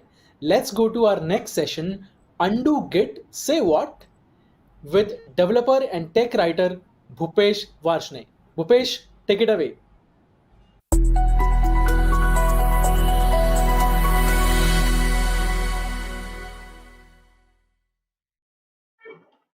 Hey folks, thanks for joining. This is Undo Git Say What. The goal of this talk is to look into the Git ecosystem over time, or how it has long evolved, and what are the things it lacks, especially in terms of tooling. I hope after this talk you will be having a good understanding of if Git undo is possible or not, or even we should do undo Git commands or not. So before we begin, a little bit about me. I'm Bhupesh Vashne, and I'm joining from New Delhi. I just like you. I love to write and read software. I love to work with dev tools. I always try to find ways where I can fix my developer workflow and help others the same way. You can know more about me at bhupesh.me, and over the course of this talk, if you have any questions and feedback, you can always reach out to me on Twitter. Cool. So Git, huh? It has been in existence for more than 10 years, right? We have been using for more than 10 years now, and no doubt it's no brainer that Git is the best tool for teams across the world to handle their code in a distributed fashion. Millions of users and probably hundreds of thousands of resources on how to learn Git. But there is something that is limiting in the Git itself.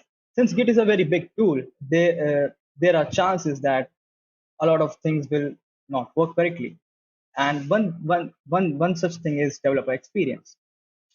Now, what exactly by I mean by developer experience, right? Like, hey, Git's a tool. I know how to run basic commands, but what exactly is lacking? Consider a typical Git user journey, right? You have been given a very limited time to work on a feature. You have delivered it within 2 days, and you were just working on a different branch, right? And before merging that branch to the dev branch or to the main branch, you accidentally end up removing or deleting that branch. Of course, if this is the first time for you, you're going to be in the panic mode, and you're of course going to go on Google and how to restore a deleted branch. And just like me, you are going to go to the first thread of the Stack Overflow, which will be there, and you're going to copy some commands from it, which without understanding much. And hopefully, you will be able to recover your code back. But during this process, a lot of things have happened. You have wasted some amount of your time and understanding why your code was lost, which as a developer shouldn't be a problem, because your task is to work on something and not to understand why a code is lost. You don't really need to understand the Git tooling insights, right? Second thing is that you now have a fear of Git. Hey, I made a mistake with Git, and I don't know if I will be good at Git. There's so many things that I don't know. But you don't really need to know everything, right? We need a way to fix this, and let's see how we can do this, right? So, I mean, if you have come across this problem a lot of times, you would have understood that Git commands are undoable in fact.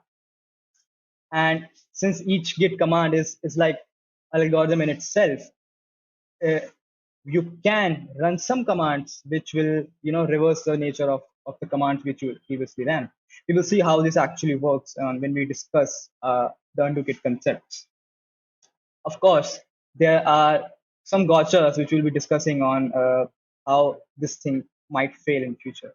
Of course, there are a lot of resources on the internet which you can refer every time. Cool. So I mentioned Git tooling, right?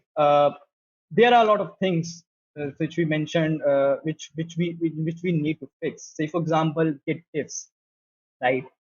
Diffs are not really that good if you run the Git diff command. That's why a community has come together and built various tools. One such tool is Delta, which really gives you a beautiful UX over your Git diffs. And not just diffs, a lot of several other projects like Git standup and Git extra commands provide additional scripts over Git, which help you do a lot more, from generating automated change logs to getting an overview of the whole repository. Now let's come to undo Git again, right? On Stack Overflow, there have been thousands of questions and more than 2,000 answers to these undo Git specific questions. Now, 2,000 answers is a lot of time spent on Stack Overflow, which means that a lot of people don't really know what's happening inside Git, right? It's very overwhelming when you try to see what kind of mistake you made with Git. This feeling is not really just with junior developers. If you are involved in developer communities, but a lot of senior folks as well are sometimes worried about Git as well. I remember one time at my internship where our colleagues had to waste almost an hour on some when we had to when we have run a Git reset command, and our head was lost.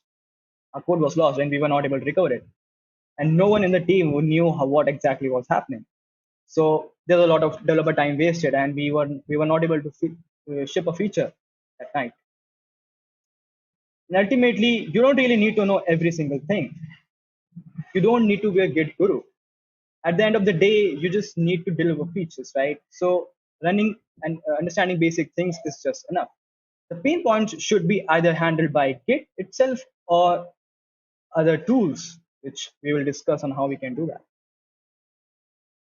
Cool. Git undo concepts. I like to divide them in 3 different categories, right? Of course, the first thing we will discussing each of them and how they actually impact on undoing git commands. So yeah, the first one is anti-git command, git reflog, and git file system check. Let's see how these things impact.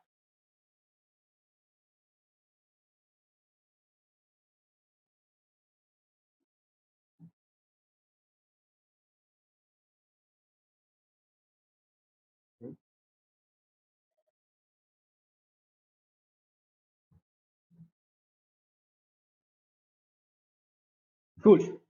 Anti-git commands. So these are basically git commands, but they have a very different nature. So for example, if you want to reset your current head to a different head, you will run the git reset command with, of course, the SHA of the commit you wanna reset to. But if you want to git reset this reset which you just recently did, you would again have to run a git reset command. That's why I like to call them git anti-git commands, which basically reverses the nature of one git command. The other example is when you didn't really want to know apply the git stash apply command. You didn't really need the changes from the git stash. You would eventually run the git apply reverse command, which basically accepts a patch which is returned by the git stash show command, which is the latest, which is the topmost stash from the stack.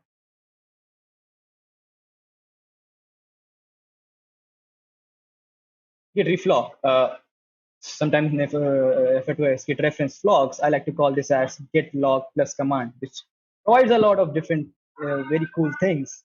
I like to call it as an analytics database right inside Git. It records a bunch of information, from commits, to pulls, to checkouts, to even clones. What it basically records is every time you switch your head, basically every time you change your current every time you do a change in your current working directory, it kind of records that information. So here is an example, right? As you can see in this image, right, there a lot of things are recorded: your commits, your pulls, as well as your checkouts.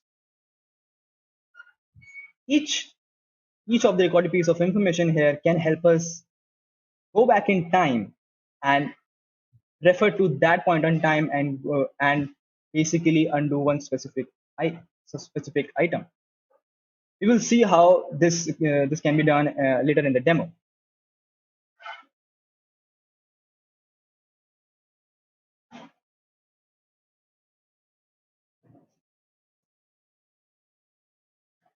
Git FSCK, or in short terms, we can say it git file system check. This is not a very well known command, but it's really handy if you get around to it. So what git FSCK does, it basically is like a manage and recovery command for you. It records a lot of commits which are lost, which, for example, could happen when you force delete a branch. Commits in that branch will be lost, right? So all of these commits will be available in git FSCK. If you run the git FSCK command, you will be available there. And of course, if you run the hard reset, the commits are lost, right? So those commits are not actually lost; they are recorded inside Git itself, and you can see them using git FSCK command.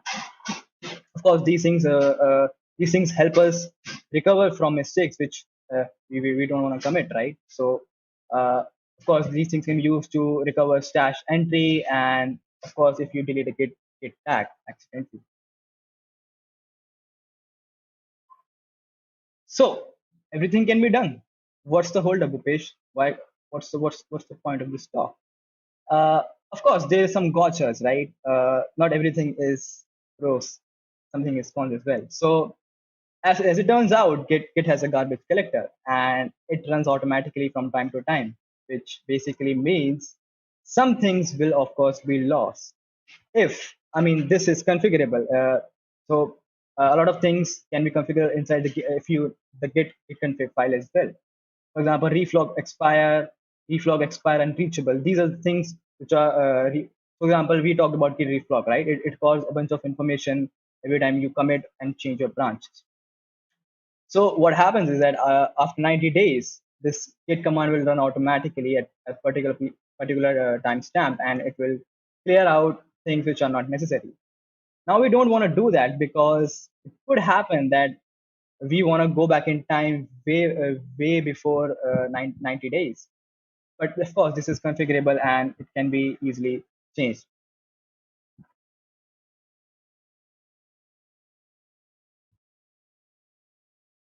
Cool.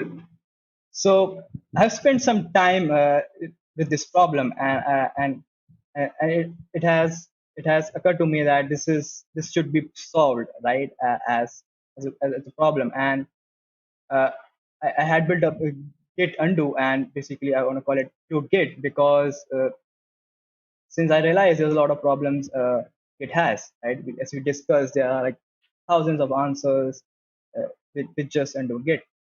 So UGit is like about an year-old project, and of course it has been growing constantly. And right now it can undo from more than 19 Git plus scenarios. These Git scenarios will usually are very common in every developer's Git workflow, and of course most of incoming.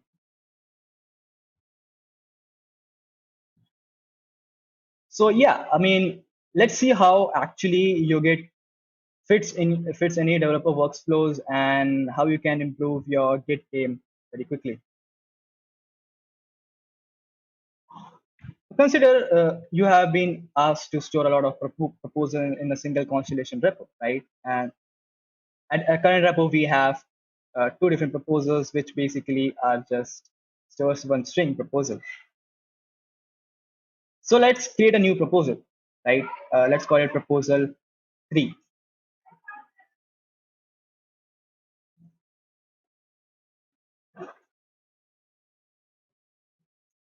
Perfect. We have a new proposal. But during the time, we realize we don't really want to commit it. Let's stash this entry.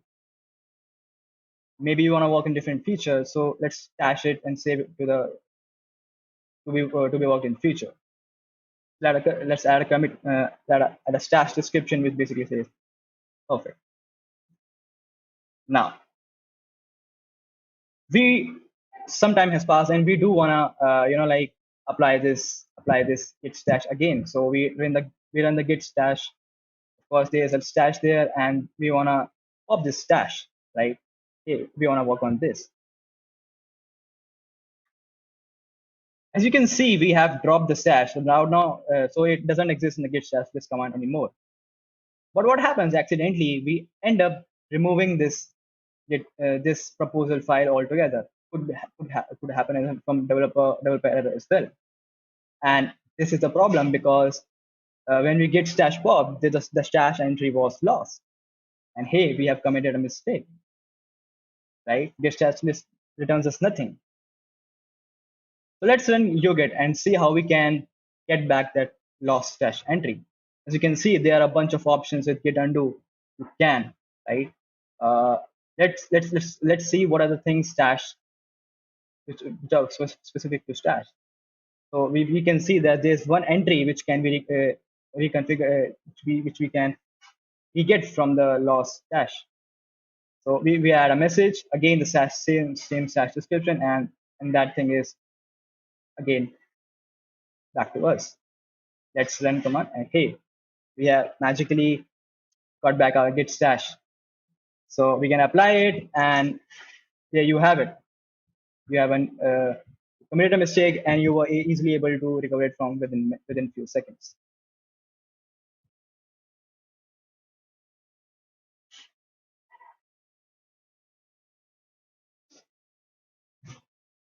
Cool. Yeah. Thanks for joining. So this was about UGit, and I hope you now have an understanding that Git mistakes are fine, but we do need a Git tooling, and I hope UGit provides this interface for all the developers. Again, if you have any questions, you wanna talk about how UGit has affected your workflow, you have any criticism, you can always reach out to me on Twitter. Again, UGit's source code is open source. You can always contribute to bhupesh-p/UGit. Thanks for joining. Fantastic session. And what I really loved about this session was how deeply empathetic Bhupesh was for the day-to-day issues that developers face. I certainly have a better understanding of how to undo Git commands, when to do them, what's good, what's not bad, or what to take care of when to handle Git commands. Well, Mohit, that brings us to the close of day 2 community track sessions. But wait, day 2 is not just ending here. We have some really cool hands-on workshop that we have lined up for you.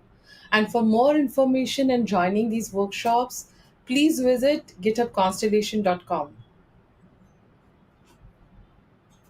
Absolutely. While we are having so much interesting conversation today on day 2, let me give you a sneak peek of what we got on day 3 for you all. Day 3 is going to be all about GitHub for education. You will be meeting our fabulous hubbers, Dheeraj and Orkaduti, who will have a lot of fun, lot of celebration around students and academicians with some very interesting sessions. We'll have a keynote about all things GitHub education. There'll be a fireside chat with Kunal Shah, founder of Cred, on innovation, culture, entrepreneurship, strength of India.